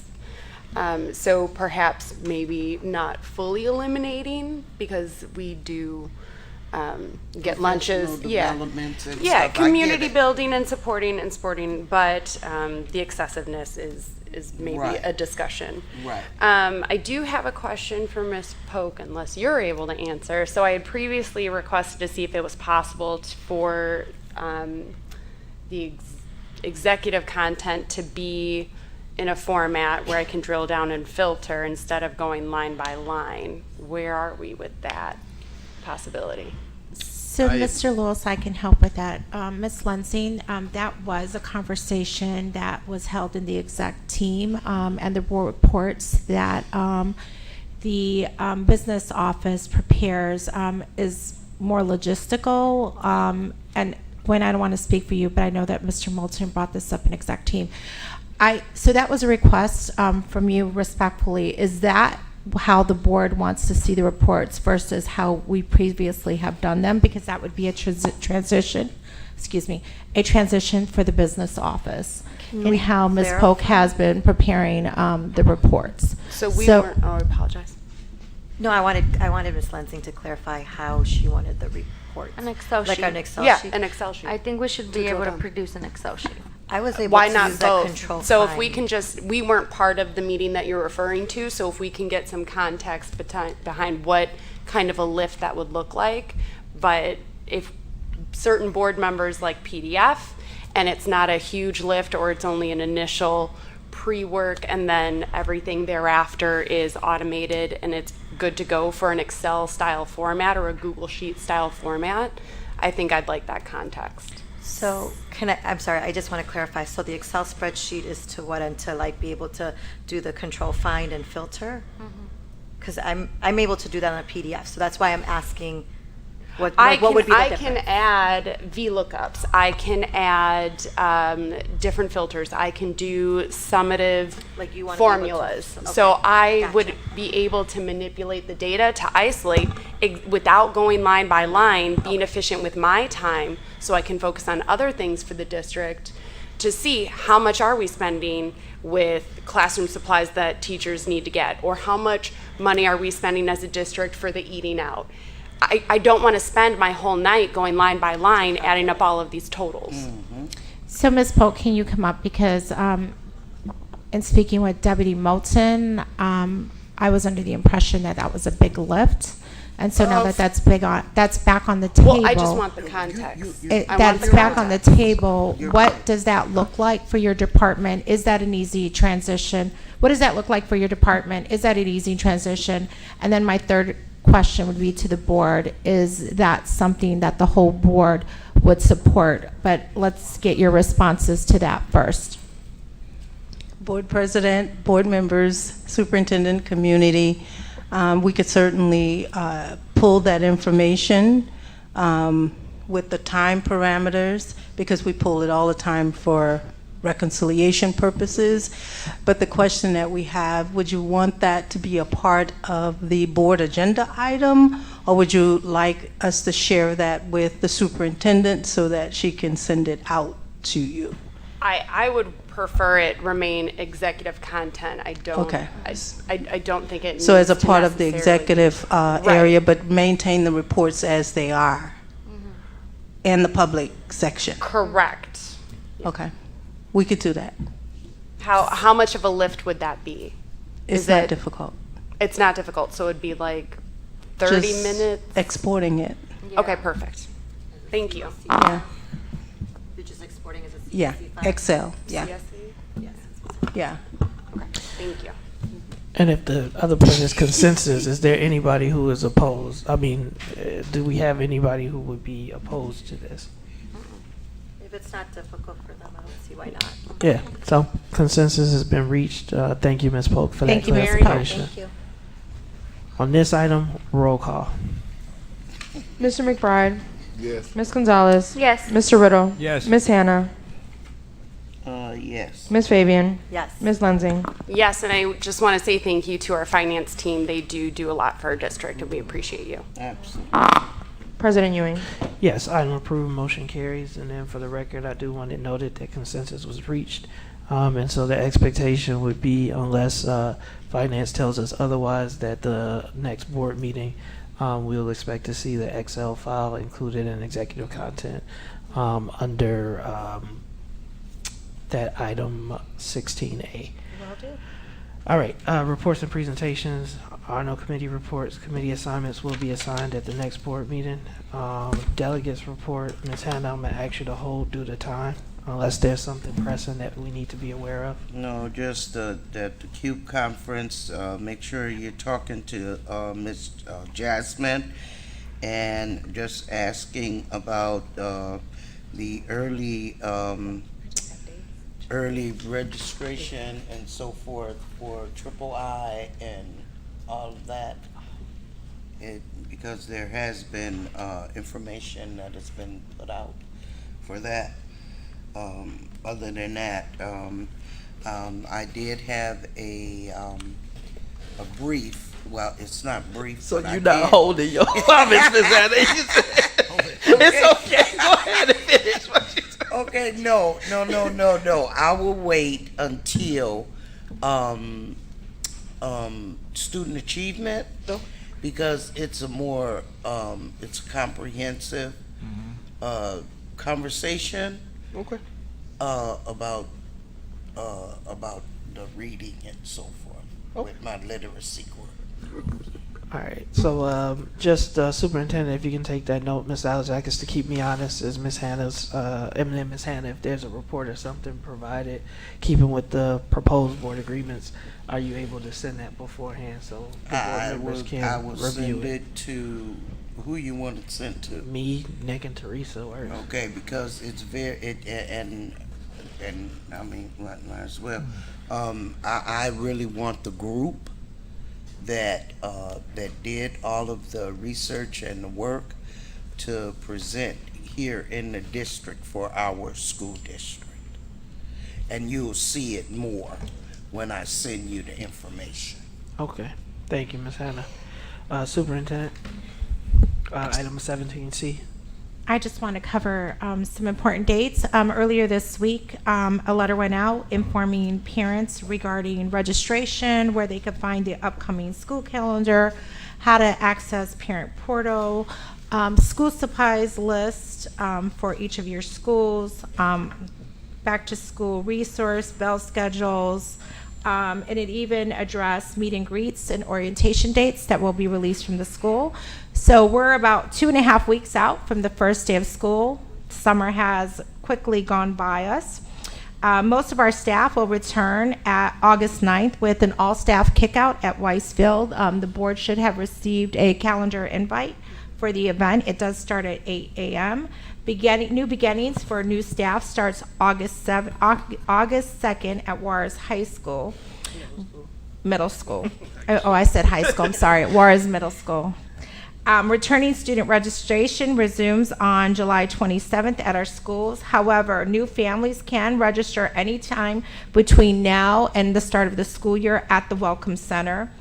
We've also this year standardized our school supply lists on the request of the Board of Education, K through 8. We have our school resource fair this Saturday, so we hope that everybody comes out. It's from 11 a.m. to 3 p.m. There's been a lot of work that's gone into this, and we're really excited to welcome our families on that day. Parents will be receiving information on their child's bus routes by August 7th, and the transportation office is currently open if our parents have any questions. Parents needing assistance with parent portal login should contact your school. However, if you're having a hard time reaching someone at the school because of secretaries or assistants not being there to answer phones, please just email me and I'll connect you with your school principal. And parents should be receiving information on meets and greets, so you can come in and meet your child's teacher from the school buildings in the next coming weeks. Thank you, Superintendent. As much as we can answer these questions before the start of the year, the smoother that process is. So I encourage all parents to make sure that they read the email. And I know my kids are not happy about it, but you know, we're adjusting bedtimes. It's no longer summer hours at the Ewing household. With that, we have information items. So there was a presentation of the consolidated district plan. So I don't know if you guys, does the board require a full presentation on this? Yeah, what I want to know what this, what, and I already know that it's been told to me that this is something that happens on an annual basis. Yep. It is just, it's just kind of not in the recesses of my mind. Okay, I can definitely, it's a short presentation, 5 or 6 slides, I believe. There should be an attachment on there with the deck. Good evening, everyone. Thank you for the opportunity to come up and speak to about the Consolidated District Plan, otherwise known as the CDP. You are correct, Ms. Hannah. This is an annual process that we do go through. Next slide. And the CDP essentially is a plan that ISB established, I think, in 2020, that essentially allows districts to answer one set of planning questions to meet the requirements for the 12 other federal grants that are available to us. So the purpose of that CDP is to promote collaboration across a district within departments so that they can complete the application together, and it helps streamline the federal grant application process. So the 12 federal grants that I'm referring to are on this slide here. Actually, this is half of them. Title I Part A is our Title I grant that we get as a district, and then there's different subsections of the Title I grant that we do not qualify for. The Title I School Improvement Grant, the Title II grant, next slide please, Title III, Title IV, and the IDEA Part B flow through, and the IDEA Part B preschool grant. These are the 12 grants that this application that we work on collaboratively essentially cover. There's questions that we have to respond to that touch on each one of these grants. So the state can kind of see that we have a comprehensive picture that we put together, or comprehensive application that we put together before they approve the other grants individually. So this is like the first step. So is this taking the place of, let me see if I can get it right, Gator? You know what I'm talking about. Yeah, it's, no, it's not. We still have to do the GATA piece. I believe that touches in that FAQ document that's attached there.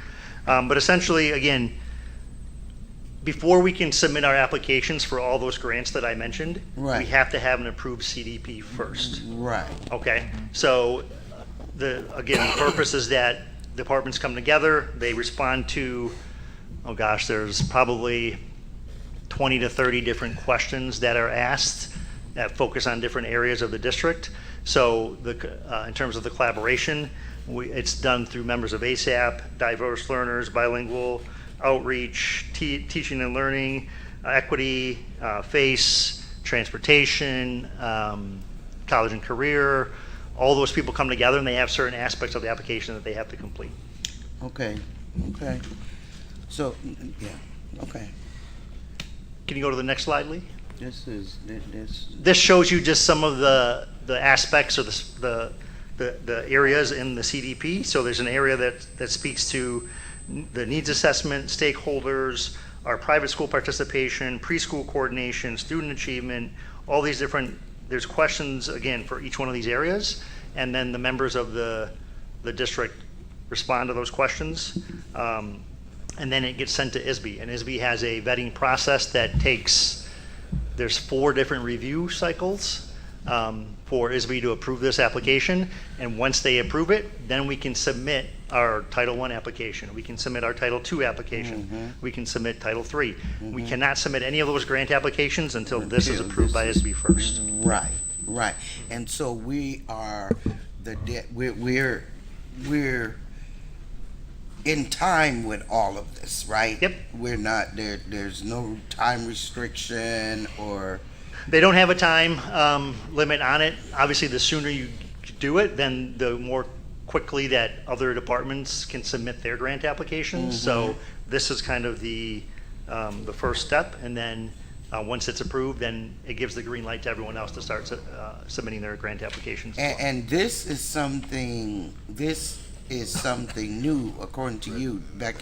It started back in 2020. Yeah, because I think that's why I know. What ISB found was that districts were submitting applications, their Title I, their Title III, and they might have completely different answers to similar questions. Right. So they were kind of, in a way, forcing districts to collaborate more with this process before they submitted their individual grant applications, because a lot of the questions that you see in the CDP are also questions that are in those individual grant applications. So they would expect to see similar responses based on the CDP, what we put in the CDP. Right, and if collaboration is happening throughout the district, we shouldn't have a problem. Correct. It's in the 4th stage right now. We've already submitted it. It's already gone through 3 rounds of review by ISB. Right now, it's in the 4th round of review. So it's close to being approved by ISB right now. This is just an information to let you guys know that we've submitted it and we're waiting for their approval. So Thank you, Dr. No. That's it. All right, thank you. Thank you, Dr. No. All right, I'll get the agenda back up. We had the FOIA report, which was there. We heard comments from public comments, so I'm sure we will be addressing that as soon as possible to our legal team. Then we have item 18C, which is Board Policy 4302, Code of Conduct and Ethical Responsibilities. I didn't get any comments. Shame on me, I do have some. So I will make sure that I get those into Kathy. This is just a first reading, so if you do have comments or questions, the ask is that you send them to me and CC Kathy. When I send mine in, I'll CC you, Ms. Hannah. Old business, Can you back that up? I apologize. Yeah. So when do you want that by? as soon as possible, so that we could, if there are questions or sometimes what'll help legal is not to take any individual's suggestion and just put it in, but to kind of say these were the questions, and then board, do you want option A or B? Do you accept the recommendation or not? But yes, so as soon as you can. Old business, we have the student supports handbook. This is not a second reading, so this is up for action. It is a recommendation of the administration of the Board of Education to approve the Student Supports Handbook for the 2023 through 24 school year. Motion to approve. Motion by Mr. Riddle. Second. Second by Ms. Fabian. Any comments or questions on the motion? Was it redone? Yeah, they did a whole presentation on it to the Board of Ed. So, and that's attached. They had student input and voice. They moved things around. They tried to do more inclusive language. They changed some stuff. Those recommendations were presented at a prior meeting. But Mr. Hinojosa, you had a question? Yes, it's just a very quick question. Well, it's more of a comment, and I don't know how I'll end up with it, but I was looking through it, and it's pretty nice. I do like the cover from the students, and congratulations to the student. I did not get the name, but congratulations to them. I do have one comment, or maybe an addition to the handbook. I don't know if that's considered like a recommendation or something like that from the board, but I do feel that it would be a nice idea to put the book banning, anti-book banning proclamation into this specific student handbook, obviously for informative reasons, and also for the state to know if they were ever to look at this, they would know that we do have that proclamation because of like the governor's signature on that new legislation. I also have a very technical thing that I would like to be added if it's possible. It is that in specific situations, the Board of Education usually has their name added in there. And in other items I had seen in the past, specifically in other student events and stuff like that, that have the papers with the Board of Education on it as like thanking them for this and this and that. There's usually that they add the student board member there. So I would think that it would be nice to add, not obviously just for me, but obviously for like the rest of student board members going forward, that they would be recognized as part of the Board of Education and that they do their work here. And it would be like the additional adding at the very end of like the Board of Education, then the superintendent's cabinet, and like going down from there. But other than that, those are my two little things. Mr. Dupuy, do adding those two things substantially increase the turnaround time for the book? So there's the increase of the input of the name for Mr. Hinojosa on the student, on the board member page, and then the request to add the proclamation. Yes, please. It's gonna be. Well, it depends if they already started printing. But he's gonna be leaving. Well, he's the current one at the beginning of this year, so even if he did leave, he would be just like if I stepped down, right? So it would change yearly based on who the student board member is. So it would be a technical change to Mr. Hinojosa's point, just like any board members or staff members who change. Go ahead, Mr. Dupuy. Good evening, community, board members, president, superintendent. Is that a hard move? I don't think so. That is something I need to go ahead and review with legal, see if that's even possible. I think it's a quick copy and paste, but nevertheless. Have we started It has printing not yet? gone to print shop. Whoa, whoa, whoa. It's not illegal. Say that. No, she's asking is putting it in there is not the issue. The concern, I believe, is do we have for production? Is that something that I want to get this done as fast as possible. Right. And we're late. right now, I'm not at the point where I would want to be at. I want to get this going. Right. But I did note this. Were you going to say something? Yeah, I was just going to say I can give you the final signed proclamation tomorrow. Let's I do don't it. know if you're ready to roll it out tomorrow if the board approved it tonight to get it on all of the students, so it's on the students' computers, and how much print time you need. And I don't believe Ms. Harrison is here, who's been assisting you with the technical pieces. Yeah. So, would a compromise, Mr. Hinojosa, be that we can update the one that is on digital, and then we move forward with the printed ones so that they're ready for the beginning of the school? That's fair. And then we can also, we've done that in the past, where we send out, right, any changes. And so we can even make sure that there's more visibility of the proclamation since it was approved late last, at the end of the school year. Can I make a special Of course. request that he receive a printed copy when so that I love it. he has it? Okay, thank you. But in regards to the name, can we add Victor's name if it's not on there? Because that would just be a line versus a whole Right. page. Yeah. Yeah, what I'm going to do is I'll speak to the person that's been helping me out with this. And, The one who could format it. yeah, and I'll do everything I can to make this right. And see, and the thing is, okay, and we've run into this before, where we're trying to get the production of the students' handbooks, because we are, don't we hand them out during registration when they go pick up, when they register? Schedule pickup. Schedule pickup and all of that, and I know that there has always been a deadline that needs to be adhered to because of that. You know, we want to have the books ready. So we did, Ms. Fabian? So I just also want to add that while Ms. Vanderbrook can get you that proclamation, I know with the turnaround time, it may be difficult on the Spanish copy because that proclamation was never translated in Spanish. And if we're going to put it in the English, it needs to go into the Spanish. So I agree with doing virtual as soon as possible. I don't want to hold up the production of the paper copy because it wouldn't be fair to get the English ones out and not the Spanish ones. So that's my first comments. I understand the tight deadlines on that.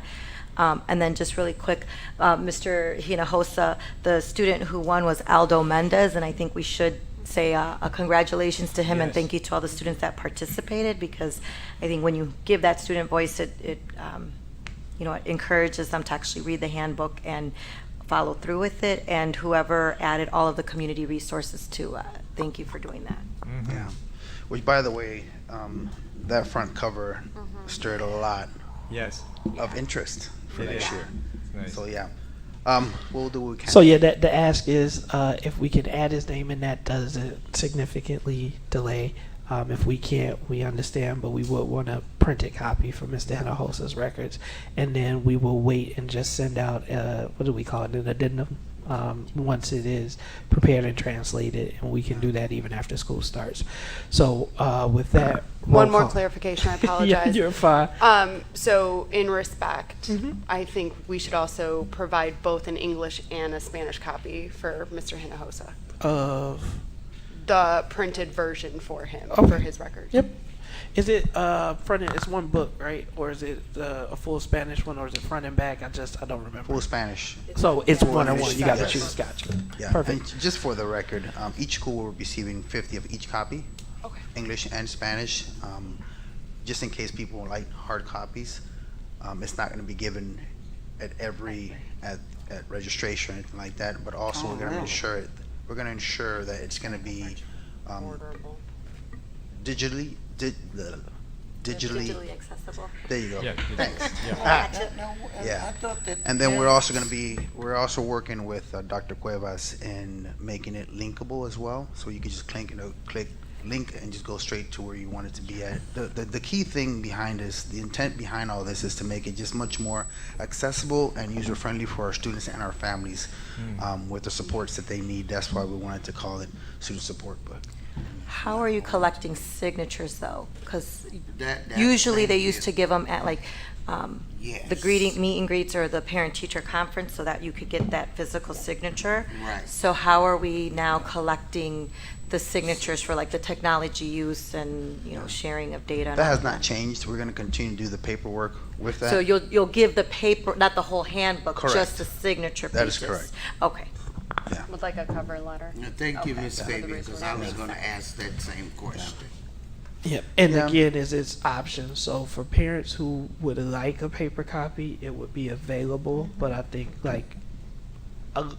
some of our parents are comfortable digitally, and that may be easier. So I like the idea of the option. And then we talked about it before, and I don't know where Dr. Cuevas is, but looking at DocuSign, right, as an option for parents. So that's just aside. Let's keep working, but where we can get those authorizations, we can send them. I even think about field trips and other things. It may be easier for us to collect that record. Yes. So with that, roll call vote, please. Mr. McBride. Yes. Ms. Gonzalez. Yes. Mr. Riddle. Yes. Ms. Hannah. Yes. Ms. Fabian. Yes. Ms. Lensing. Yes. President Ewing. Yes. All right. We do have to go back into closed session. We do have the board superintendent agreements discussion. So for the sake of time, what I'm going to ask is there were some recommendations that were put forward by Ms. Lensing. If we can pull up the board agreements, let's look at the board protocol document. So we'll go through and have just a discussion related to that. If you have some thoughts, I want you to kind of share them quickly if you don't have thoughts. And then after that, unless there is something that you just have to say for board member time, because I do want to respect that, then we will go into closed session and dismiss from there. So be very quickly to review. You got to make that just a little bit bigger for me, Mr. White. And so unity of purpose, we've seen that statement. Board member request for information. Board members will self-monitor to ensure their request for information does not, require a bunch. Should be superintendent, just like you saw tonight, if there's going to be some type of ask of staff, that the board give consensus. And one member's request results in all members receiving or having the same access to that information. The one all get rule. We got section 3, which is asking questions about upcoming meeting agendas. That information has been there. Again, as a board, and even as respect to the board and community, we want that agenda to go out on Friday evenings. Almost that's the expectation. And then if we need to, in rare circumstances, obviously we have to adhere to the 48-hour rule. And those informations about how we want to ask questions and making sure that staff has it and we got eyeballs on it. So then we have board meeting protocols, which have been listed there. The one in bold was a suggested when we discussed and we talked about board members. We give and restrict community members to 3 minutes. We would, the suggestion is give 2 minutes per item for each of the board members. And then the other items are there, one person talk at a time. Ask questions directly of persons making presentations. Board member will ask questions to presenters and adhere to the board agenda. Speaking with one voice, that information is listed there. No individual board member has the authority to act or speak on behalf of the board without the consent of the board. And again, those items are there. Conducting closed sessions and confidentiality, spokesperson for the board. It reaffirms that the board president speaks for the board. And the superintendent is a spokesperson for the district. Communicating with staff, board employees, the superintendent. Communications should flow through the superintendent. Questions or concerns. Board member protocol, those are listed there. And agenda development. Expectations for board president, first in the line of equals, and will behave as such. Cannot direct the superintendent. Direction comes from the board. The board president will facilitate board discussions and offer an opinion after all board members have had a chance to speak. I give myself a 5 out of 10 on that one. Social media, that was a newer section. I think we added the last time. There were no changes. Visiting campuses, again, that was added at the last year when we met with our IESB rep. There were no changes based on or recommended changes outside of, none. New board member oriented. It says will not, but I think that was always the one.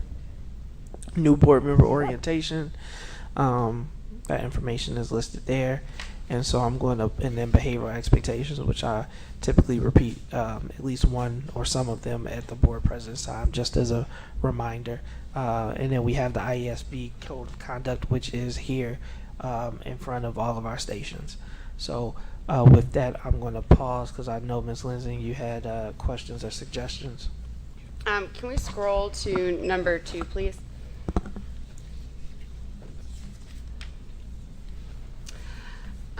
So I just think, and I don't want to rush this, right? Because these are our expectations of how we're going to operate as a board, how we are going to collaborate with one another and how we're going to collaborate with the superintendent and legal and the rest of the district staff. So I definitely don't want this to be a rushed conversation. But essentially, I understand the need for us to move swiftly through these meetings, as it's been repeated time and time again. But I do not want, I would just like clarification on how we're gauging if something is 30 minutes to fulfill, when we need to request this information because we're getting different information throughout. So I just want to make sure we all have clear expectations of what this looks like from the superintendent's perspective, as this relates primarily to her role. So, superintendent.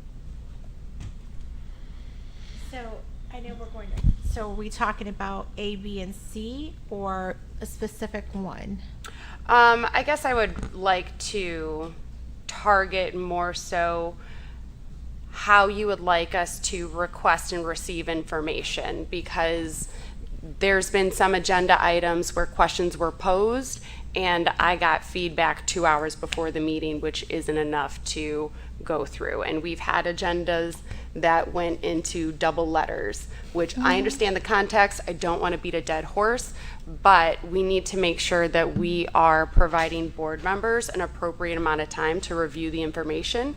And if they have requests for more information, what can you clearly define what that looks like then? Yeah, so I'm going to, my suggestion would be, and this is a conversation that we had with our IASB rep, would be that when there is a request for information, or there's more questions on an item on the agenda, or whether it's student achievement, etc., that those questions be addressed to the board president, myself, and our chief of staff, Nick, and we will work diligently with our staff to get those questions answered. We do try to turn that around as quick as possible. However, there are some barriers. At times, it depends on when that question comes in. So if it comes in on Monday, depending on what staff member is needed to answer that, what is on their plate for that day, what is scheduled, that may push it back to later in the day.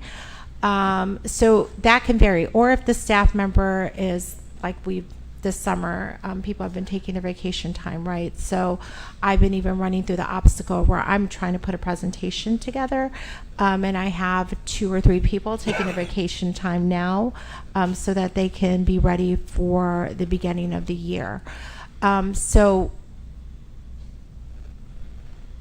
it's hard for me to say that we can turn it around in 2 hours or 3 hours, depending on what the lift is for that day and what's planned. But what I can commit to is we do try to get those answers, the answers to the questions that any board member has responded as soon as possible as we can. So if you have a suggestion on how we could better handle that, we're open to that. I'm open to that. I think the first approach is to really adhere to posting it on Friday instead of Sunday, because then it gives the board members more time to go through various documents with a lot of legal jargon for a lot of these contracts, so that we have the weekend to go through, so that we can get it to you Sunday evening, and then you have Monday to plan for, and then we can review Tuesday. So I think that's been a big piece that I've been frustrated with, is that more often than not, instead of it being on Friday, it's on Sunday. Got it. So my team is here, and as we create board docs, there's a number of people that are going in to add their board items. And so as we had that discussion during our meeting, there are times where we may go over because we're waiting on something, or they're working out something, or there's still a contract pending, we're still looking at it, so we'll go over. We hope that that is not our norm, so I will reiterate that with my team, that we do our best possible to get that posted on Friday. And if we don't, we will send out an email to the Board of Education letting them know what is still pending and the reason why we're still holding. We can commit to that, and Nick is in the back. But my understanding is that there are some items that already are in there that you can start to review. No. Okay. The only certain people have can Got see it in draft form. Got it. Okay. So Ms. Lensing's asking, I think, bigger agendas. So there were two things that the staff is getting used to. So one is like the superintendent's report, because that could have been presented at a board meeting. If the superintendent was working on that till Tuesday, then the agenda could go and she presented here. Whereas now, because we've been firm with the expectation that the board receives that superintendent report through executive content, that it's pushing their deadlines up. So I think there's an adjustment period. So I think the current ask is that board members get 24 hours, but we can only comply to that if we're getting the agenda ahead of time. Because if we get it Sunday night, you're saying, all right, it posted Sunday at 5, go through it, look at it, ask your questions, and you got to get that to me within 24 hours. Again, staff, I don't want to, in my opinion, and I'm going to call on her name. We had a board member, I'm not going to mention who it was, but would sometimes send questions, 2 hours before the meeting, and 90% of the time staff was able to turn around. So they will work, but it is a both end responsibility. Is if the staff does everything in order to get it up on Friday, then it is the expectation that the board members will get their questions in a timely manner so that they can be responded to. So I agree, it's a both end. If we get it on time, then our expectation as board members is that we ask the questions in a timely manner beforehand.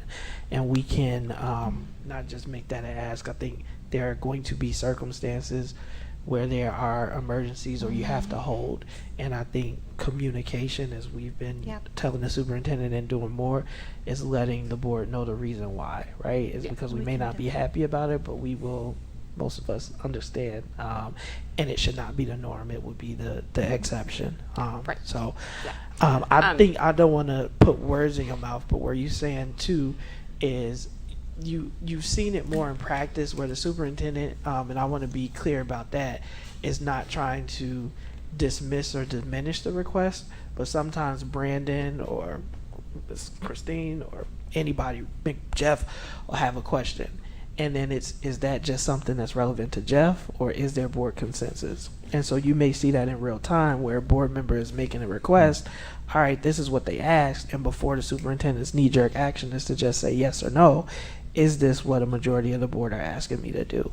And that is something that she's trying to get better of, is because in the past, well, one person is instructing, or this is only something that pertains to that one. I'm of the thing, as long as it's not too much work, defer. But that is still in keeping with the board speaking with one voice, as we should be directing her as a unit. And so you'll see that in real time. So she'll determine if it's a ask that's going to take more than 30 minutes. And she will say, is this something that the majority of the board wants me to do? That's not even a new one. That is how it has supposed to operate it since I joined the board. Yeah. So are you looking for a change to maybe that, or are you Well, good I guess, with that? Apologies. So I guess to that point, I'm just confused because with the example we had tonight, Ms. Polk said it was a quick turnaround, but then the superintendent said that that was going to be a heavy lift. So that's confusing to me. So if the 30 minutes is what we want to decide on as a board, that's fine. But I just need to have a better picture of what 30 minutes is going to be, because that was just an example of not matching up. And So, if I may, Can I respond to that? 30 minutes, I mean, who is putting a time limit on information gathering for the governing body? If they need information, then they ask and request the information, and the information is gathered and given to the board. So I want to go, but I think you asked that one, and I want to allow the superintendent to respond to what was a valid point from Ms. Lindsay. But I also Okay, but look, can I finish my statement? And then you guys, because I mean, why are we putting a 30-minute time limit on gathering information? The information, they may have to go to the Army where things haven't been put on the computer yet and gather information. If things have not been already, transitioned into digital form. And so to put 30 minutes on there, it's really not doing the Board of Education any justice or anything like that. It's all of this stuff is just all new. I guess it's the new way, but so that's why I say, Ms. Sanders, I wanted to get in there because I get what you're saying, and I wanted to remind you of intent. Is there were requests that were coming from board members which were not necessary, which were good to go versus need to know. So I want to know how many second graders are involved in the after school program, right? And so that may be a good to know from the Board of Education, but it wasn't necessarily relevant to anything that was coming up on the board agenda. And so staff were going around gathering tons of information, taking time, and then it was only relevant to one board member. So that 30-minute request predated me, and it was around intent from board members that were asking random things. Now, if 4 board members say, no, I think this is important enough for you to go and spend the staff time and resources to figure out how many second graders are involved in after school programs, then that's what it is. It gives the superintendent the opportunity, at least that was the intent. If you all feel it's not being implemented that way, but it was, and correct me if I'm wrong, superintendent, there were one-off requests for information that took staff time that were coming from individual board members. And so this was put in there, and that if the board directs me to do it, I will. before. That's the only thing I can say. I can go back to the last 4 board agreements. It's been on every one of them, so I don't know what to say to that. I'm talking it through this administration. It's been a problem. The administrations before, I've never had this conversation before. Okay, well, it's 6 years. So I do want to give the superintendent an opportunity to respond to Ms. Lindsay's questions. Yeah, so I do believe the request, and I may be mistaken, regarding those financial reports was brought up when I was absent due to bereavement, if I'm correct. But I meet with my exec team weekly, and so covering the points from the board meeting, when I was briefed on that, it was indicated to me that would be a big lift for that conversion. And so that is why I brought that up at that point, and that's why I asked, is that the will of the board? Now, that's coming from my exec team, and it could possibly be that after that point, because I believe that was maybe over a month ago or 6 weeks ago, that finance have looked into that and may have found out that it's more feasible than not. But I also want to state that every employee in the district is always wanting to be able to provide any reports or please the board with the knowledge that they need, right? And so you're not going to hear too many times where they'll say, that's going to take me 3 hours or 4 hours. They're going to find a way to get it done or work around it, right? And so I do want you to know that when I brought that up, it wasn't ill-intended. It was information that I received that it would be a heavy lift. Now, is that going to be a heavy lift? We heard no right now, and so now they're responsible for getting you the reports in the manner that the board has asked, and they will be in executive content. Okay, I think it just harkens back to the point of clear communication, right? Like, we just all need to be on the same page, because if we're all getting mixed messages, if we're all getting different information from different people, that's disorganized and that's chaotic, and that's not going to allow us to streamline the work that we need to get done for this district. And I have one issue with the time limit of Oh, 2 jumping in. minutes for remarks. We are, and I'm being transparent and honest, how is the governing board being limited to 2 minutes in remarks, and we have a non-voting student board member that takes just about 10 minutes?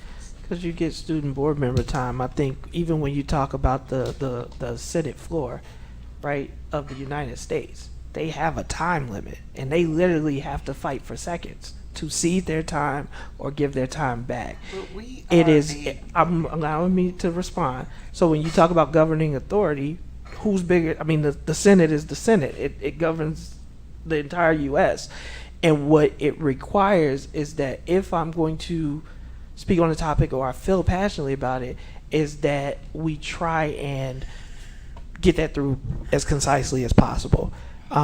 So if the board doesn't want it there, fine, but this was a direct recommendation from our IASB rep based on our conversation. So I did have that as part of my thing, so we can definitely jump to it. And I ask a lot of similar questions, and I believe Board Member Gonzalez picked up on it and even suggested that there be a standard template for how we receive the information, because a lot of my questions revolve around what's the efficacy, where's the progress, what's the impact. So if we have that standardized in these reports, that's going to drastically limit the amount of questions the board should have. So I thought that was a great suggestion by Board Member Gonzalez to have a streamlined. I have yet to submit a template. I was gonna go through board docs and write one. Okay. But It's a lot. It's a lot, and I think I don't think that we should regress and go against best practice that we've heard from our ISB rep. I think time is money. I think our staff don't need to be here longer than they have to. They have kids. Victor needs to go to sleep. He has OSC tomorrow, he said. And I think we need to be considerate of that. You don't have a meeting to discuss what the outcome of the meeting should be about in a length that's inappropriate. And I'm not saying that anything that's been discussed is inappropriate, but I think, there's certain things that can be, an email thread or asked in a separate conversation. That being said, I think what we're asking the administration to do is anticipate questions, and I get that. So I think it's a little bit of both. Like, how can we use board time together as a group on Tuesdays or whenever we have special meetings effectively, so we don't burn out our team? But also, can the admin anticipate some of the questions that we have that we've talked about, not just today, but in previous meetings too? So I think it could be both. And I'm going to Ms. Fabian, and then I got a response. Ms. Fabian, I saw your hand. No, I just want to add to that. It's also respecting our time because, again, we are also, some of us are still working members, right? So we still have to get up and go to work in the morning.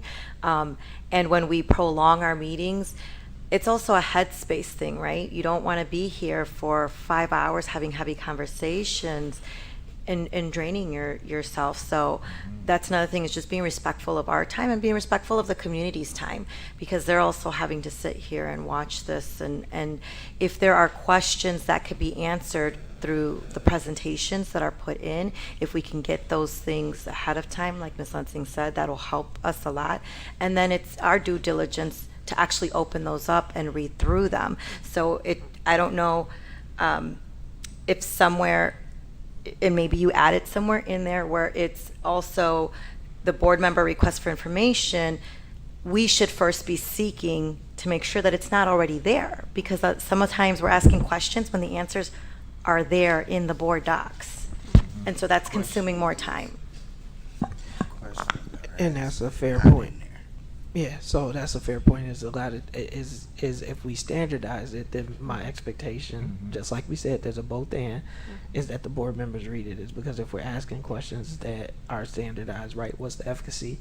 Well, that's on slide 5, right? It will make it easier for us to communicate with each other. Now, it is 9:30. This is an important conversation. I don't want to rush. There's no vote tonight. I did want to honor the request for us to deal with it. Are there any, and don't have to tell me why, are there any other things that were of a concern? And I will get some consensus on that. Is anybody opposed to a time limit? For the Ms. 2 Hannah minutes? said no to 2 minutes. Is there anybody else who supports no to 2 That minutes? doesn't make sense. Of course, they're not going to, so. Well, yeah. Well, hold it now, Miss Hannah. I respect your wisdom, and I know sometimes that it takes more than 2 minutes to elaborate on whatever it is, the point you're trying to make. I understand that. But, you know, I sit here, I don't say too much or nothing. I do a lot of listening. And a lot of times when I'm listening, it's redundantly, over and over and over and over. And then at the end of the day, guess what we do? Yes. So what's the purpose of asking all the questions when you're going to turn around and say yes anyway? So anyway, I think Isby come in and talk to us about what we're discussing right now. And even with the presenter coming in telling us what we should be doing, we turn around and do the same thing all over again anyway. Now, let me say this. We're not the only Board of Education in Illinois, but I think we're the only Board of Education in Illinois do what we're doing here in District 60, stay here till 10 o'clock at night.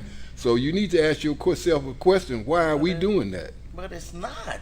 It's going to be 10 o'clock. We got to go back downstairs. No, I understand that, but that I don't think that's quite a accurate statement about boards of education not being in session for until 10 o'clock. Every board meeting? No, we don't leave out of every board meeting until 10 o'clock. But I'm just sometimes I don't want to derail. I don't want to derail either, but I think to Mr. McBride's point, I get what you're trying to say, Mr. McBride, but I also get, you know, the time limit thing, Ms. Hannah. To me, what becomes bothersome is that the important, and we've said this before, when we want to talk about the important stuff, the basic stuff gets in the way, right?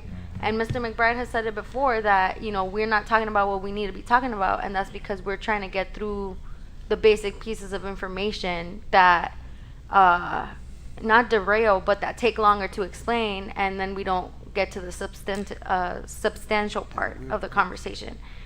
And I think that that's what, you know, if we want to be effective and we want to care and prioritize our students, we could get better at that. Yeah. Is that fair?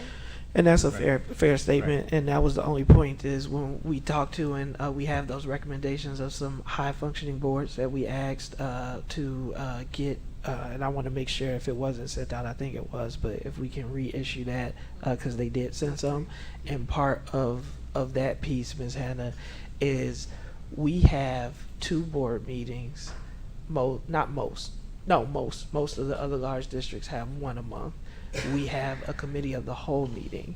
And then even though first Tuesdays are not supposed to be a meeting, we typically fill those up in addition to the other special meetings that we call. I've been told, not just by IASB, but other board presidents, is that is excessive. And what I will say is I think that it comes to what we even heard is communication and a lack of trust. And the reason that I'm calling that out is because I'm not saying that I want to get to a point where we don't need to have 4-hour meetings. Is because I will take as much time as it needs to do the work of the board, but it's like an iceberg. This is 10% of what I do. The other 90% is happening throughout the week and in committee meetings and in other meetings and in my representation with the community. And so I want to take as much time as it needs. And what I don't believe is that we need as much time as we currently use. But I know that we have as many meetings as we do because there's a lack of trust. And so as we look to build and repair trust, then that is where we are. So the 2-minute, that's the only one I want continuity on tonight, so I can feel like we had some type of success.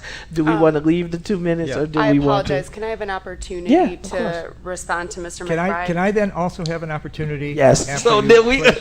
So yes, we will I will get be everybody, and leaving so I at- want to go Ms. Lindsay This and then yeah, Mr. 9:45. Riddle. So respectfully, Mr. McBride, you had stated, why ask questions if we're just going to land on an S? I ask questions to understand, to have an informed vote, so that I know why I'm saying yes. It's not just, I know I'm going to say yes, but I'm asking questions to be cute. No, I want to understand what's going on in the district, and I want to make sure we're making sound decisions for our students. And sometimes that's not immediately available in the information that was presented to us. So I don't want you to think that we're just asking questions to ask questions and land on a yes anyway. And another reason is because I think with me being new to the board, it's a benefit to our community as well. And hands up, I haven't touched my pen. I wrote down that it's being transparent and building trust with the community. So when we're asking questions, the community is getting insight on what our perspective is, what our concerns are, and how we're going to make sure we're holding the district accountable for the goals of getting our children to be successful. Well, I think we need to have Can I have Mr. Riddle? 1 second, Brandon. I think that we need to have some conversations rather than here Right. as a board. We need to sit down. I think there's a lot missing. Yeah. I think we need to have a special meeting, Brandon, dealing with what we're talking about right now. Yeah, I've been trying to do that forever. So again, this has to be a public meeting. So if we want to have another session designed to that, it has to be a public meeting, or we have to bring our IASB rep back. So that's it. That's fine. So we just talked about the number of meetings. I just want to be clear that that is what the ask is. So I agree with you. The reason we were having it is we met with our IASB rep.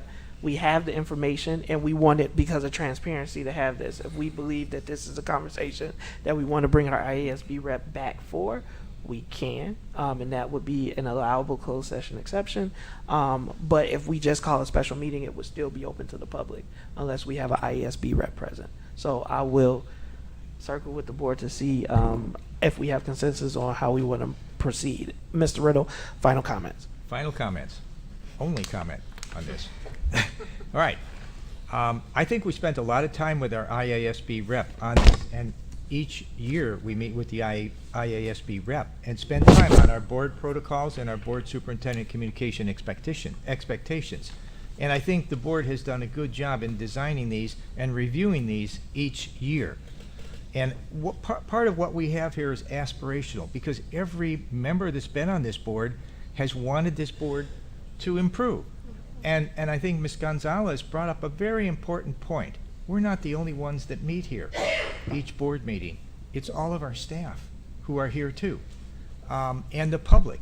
And so our meetings should be efficient and efficiently run. And I think the reason this, for instance, this 2-minute was put in here is because, as our board president said, other boards have great responsibility. Our Senate and our House of Representatives, if you watch those, they have time limits, and they keep to the point, and many times they yield up with a minute left or so, and they give it back to someone else. So I think we can conduct our business much more efficiently. That is our aspiration. It is aspirational, this 2 minutes. We have not limited people to 2 minutes. Right. No way. We have carried on and on, let people talk and talk and talk. And I think we should try to focus on this. We agreed on this. The other part of this too is we were asking about you were asking Ms. Lensing about the getting our documentation earlier for these meetings. We had put in here 4 days. It's on the agreement, and it's. You don't need to respond. I just want to say that we had put in here 4 days. That is aspirational. It can't always be done that early. But that's when we're asking the superintendent, try to get it to us on Friday, at the close of Friday, so we have Saturday and Sunday and Monday to look at it, and part of Tuesday. So these are aspirational goals. I think they're good. I think they're really good, and if we follow them or try to follow them, they're going to help us. They're going to help us be more proficient and efficient, and also help our staff to do the work that they have to do the other 5-6 days of the week. There's a lot of responsibility that they carry on, and these meetings should be run as efficiently as we can make them. That's all I have to say. Thank you. And I liked what board superintendent said, or board president, I mean. I thought it was very, right to the point. We can get better. We need to get better. But I appreciate everyone's comments tonight. And so I didn't want to put this off again. So people are like, why are we talking about this? Is because we still are in the norming stages of our board protocol, right? So we have 2 new members, and we are trying to make sure, just because it's the way it's always been done is not necessarily the best answer. And sometimes also wisdom of this is why it was done. And so it's having a conversation to find out what this board voice will be. My takeaway is that I don't have sufficient support for the 2-minute comment, but I will take under advisement possibility that we need to keep digging through this. I don't want to keep more time. President Ewing? Yes, go ahead, Mr. Hinojosa. Okay, I'm so sorry, y'all. I really am sorry, but I do have one question, just a very one, and it's a small question. It's a technical one and a small comment. I will say this, that obviously every board of education has its issues. We all have our own trying to be efficient and trying to like get to the point of our meetings. And I get Ms. Hannah's point. I really do get your point that we are the governing body, or more accurately, y'all are the governing body. And you need your time to deliberate. But I also get everybody else's point that there are other governing bodies that are much higher than us that spend, you need 2 minutes and that's it, and you yield your time. And I get that point, right? And I get that. That's higher point. Those are higher national legislation, and there is more history to that. But I feel if change needs to happen from the bottom up and the middle out, we need to have the example from the lowest levels of government, that being our boards of education. And I feel like if we really want to be efficient, we really want to get to the point and really get these board meetings not being 3 hours long, because it's been 3 hours, y'all. It has been 3 hours. For us, Yeah, y'all still got to go downstairs. Yeah. So I'm so sorry that I'm still talking, but obviously I get the point. I get Vice President Hannah's point. I get everybody else's point, but obviously there are students that see these meetings that talk in the schools and are like, why is our administration not doing this? Why are the Board of Education not being efficient? And they look at me as if I have the answer, right? Because they see that I sit here and they think I have that answer. I really don't. But obviously I tell them they're trying their best and they're trying to push forward. And I get to the point that the 2 minutes is important. And obviously myself, I take 10 minutes in my meetings, and I apologize for that. And obviously I do get that accountability also accounts to me, because I'm also sitting here. So if I have to lower my presentations to be more efficient and bringing accountability, and that helps other board members, being if he's doing it and he doesn't even have a vote, that shows some sort of leadership example, right? And it brings that trustworthiness and that efficiency forward, right? And that's just my comment. And I also have one question. Obviously, I'm not a voting board member, but obviously I take my job very seriously, and the student population sees that as their main liaison to the Board of Education. And would it be within the bounds of this, and wherever it's appropriate, because I know the legal counsel and the chief of staff did send me at the beginning of my term like expectations and all that, but would it be also efficient and would give that sort of leadership example for me and everybody else and the next student board member and anybody over that to follow these expectations also? That's more of a question for the board. And if it's about to open another hour conversation, then I will talk with the superintendent and anybody else that we need to talk to later. But obviously that's a question I want to see if you want me also to follow these expectations also, to keep that consistency. I think, and these were in remarks, like we didn't put, so 2 minutes is what we put, you as a student board member, and in our current bylaws, not having a vote. You have a voice, not having a vote. I thought it was always appropriate that you took an amount of time. What I would ask is that maybe you think about and consider, is it 2 minutes, 3 minutes, 5 minutes? Is it 10 minutes? Like, what is your board member time? And then putting yourself into those constraints. As far as the other protocols, and if it wasn't made clear, I apologize, but we do expect you to follow the same things as us. So if you, in their decorum, behavior, speaking with one voice doesn't mean that you can't give an opinion, right? All of us have been quoted in newspaper articles, but if there is an official response coming from the district, typically the board president is the one that's issuing that. The same way as there may be a time where the board and the superintendent disagree, so I don't speak for the district. The superintendent speaks for the district. I speak for the board. With that, you don't have to decide that tonight, but think about a time constraint that you want.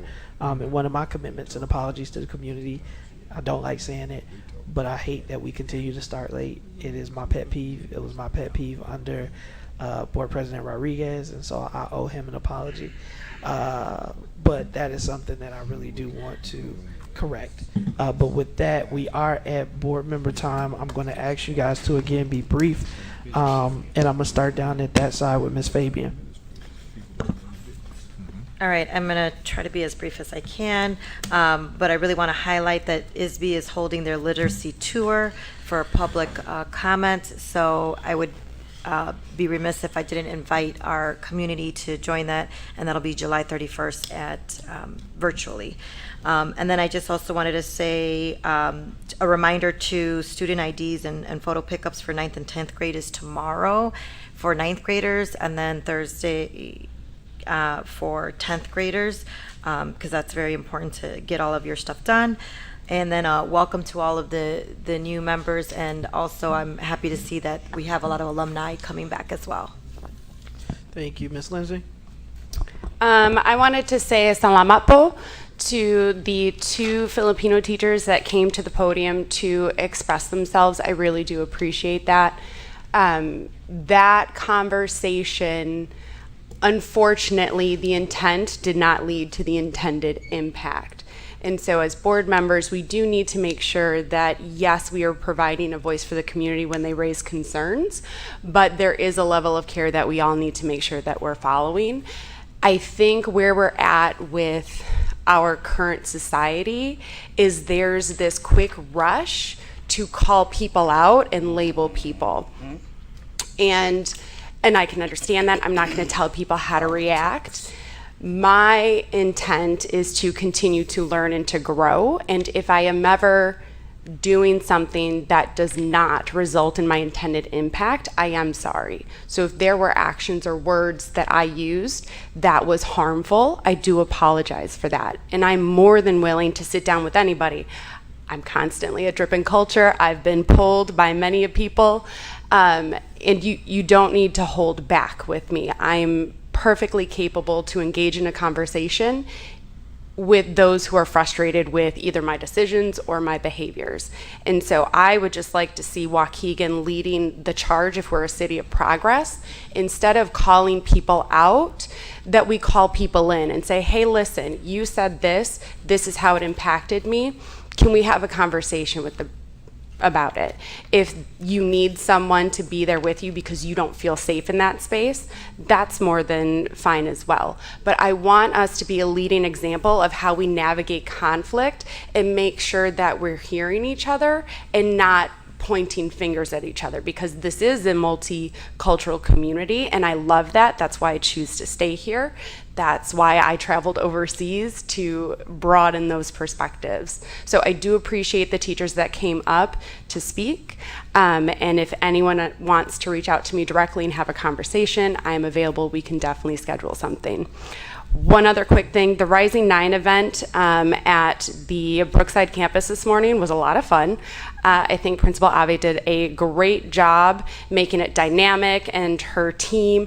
There was a rock, paper, scissors competition. There was a dance-off, which thankfully I dodged that one. Now I got to practice my moves in case I get called on. But it was really fun. I wish more students were there, so next year I hope the incoming 9th graders really take advantage, because it's a great opportunity, one, to meet other students, get to know the staff, and explore the school. So thank you for that event. It was lovely. Thank you, Ms. Leslie. Ms. Hannah? I got a couple things. Because there was the article in the paper regarding the the usage of the $23 million, I am putting in my formal request for the usage of some of that $23 million, and that is to fix our track at Wise Field, as well as the locker rooms. I know that there was some kind of assessment done, and they brought back this multi-million-dollar project for Wise Field. But I'm not talking about doing that big comprehensive renovation at Wise Field. I'm talking about doing the track and doing the locker rooms. And it's very disturbing when we hear that the visiting schools has to go into a locker room that we probably wouldn't even let our children go into and change clothes. And then we are ridiculed as a district because of the condition of the locker rooms that other schools students come and see.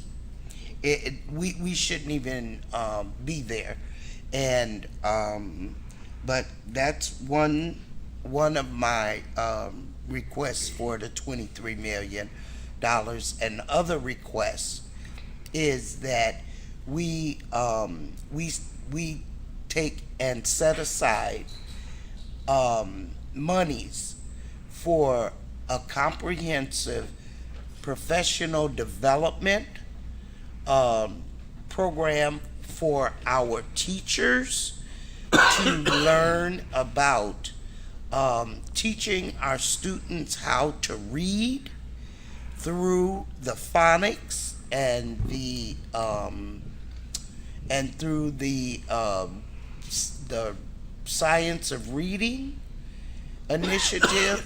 And we're talking about wanting our kids to read, and if we could allocate some of that money for the teachers to have that ongoing professional development.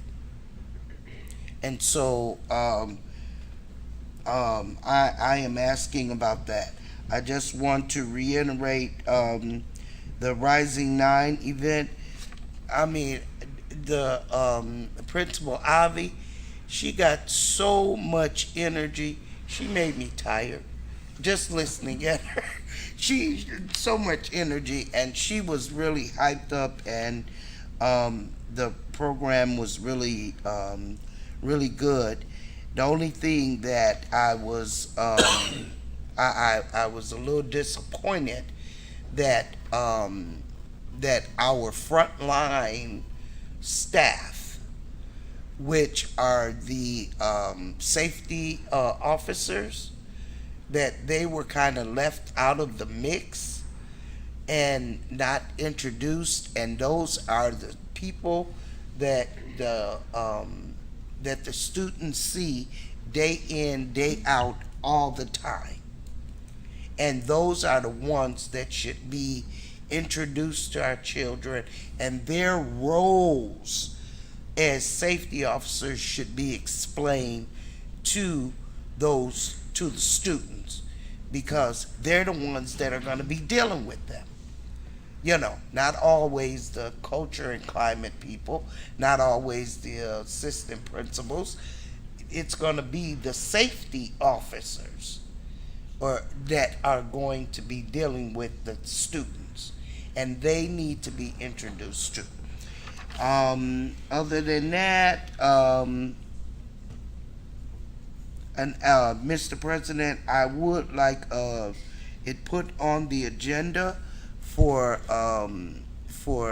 discussion regarding the Wisefield track and the locker rooms.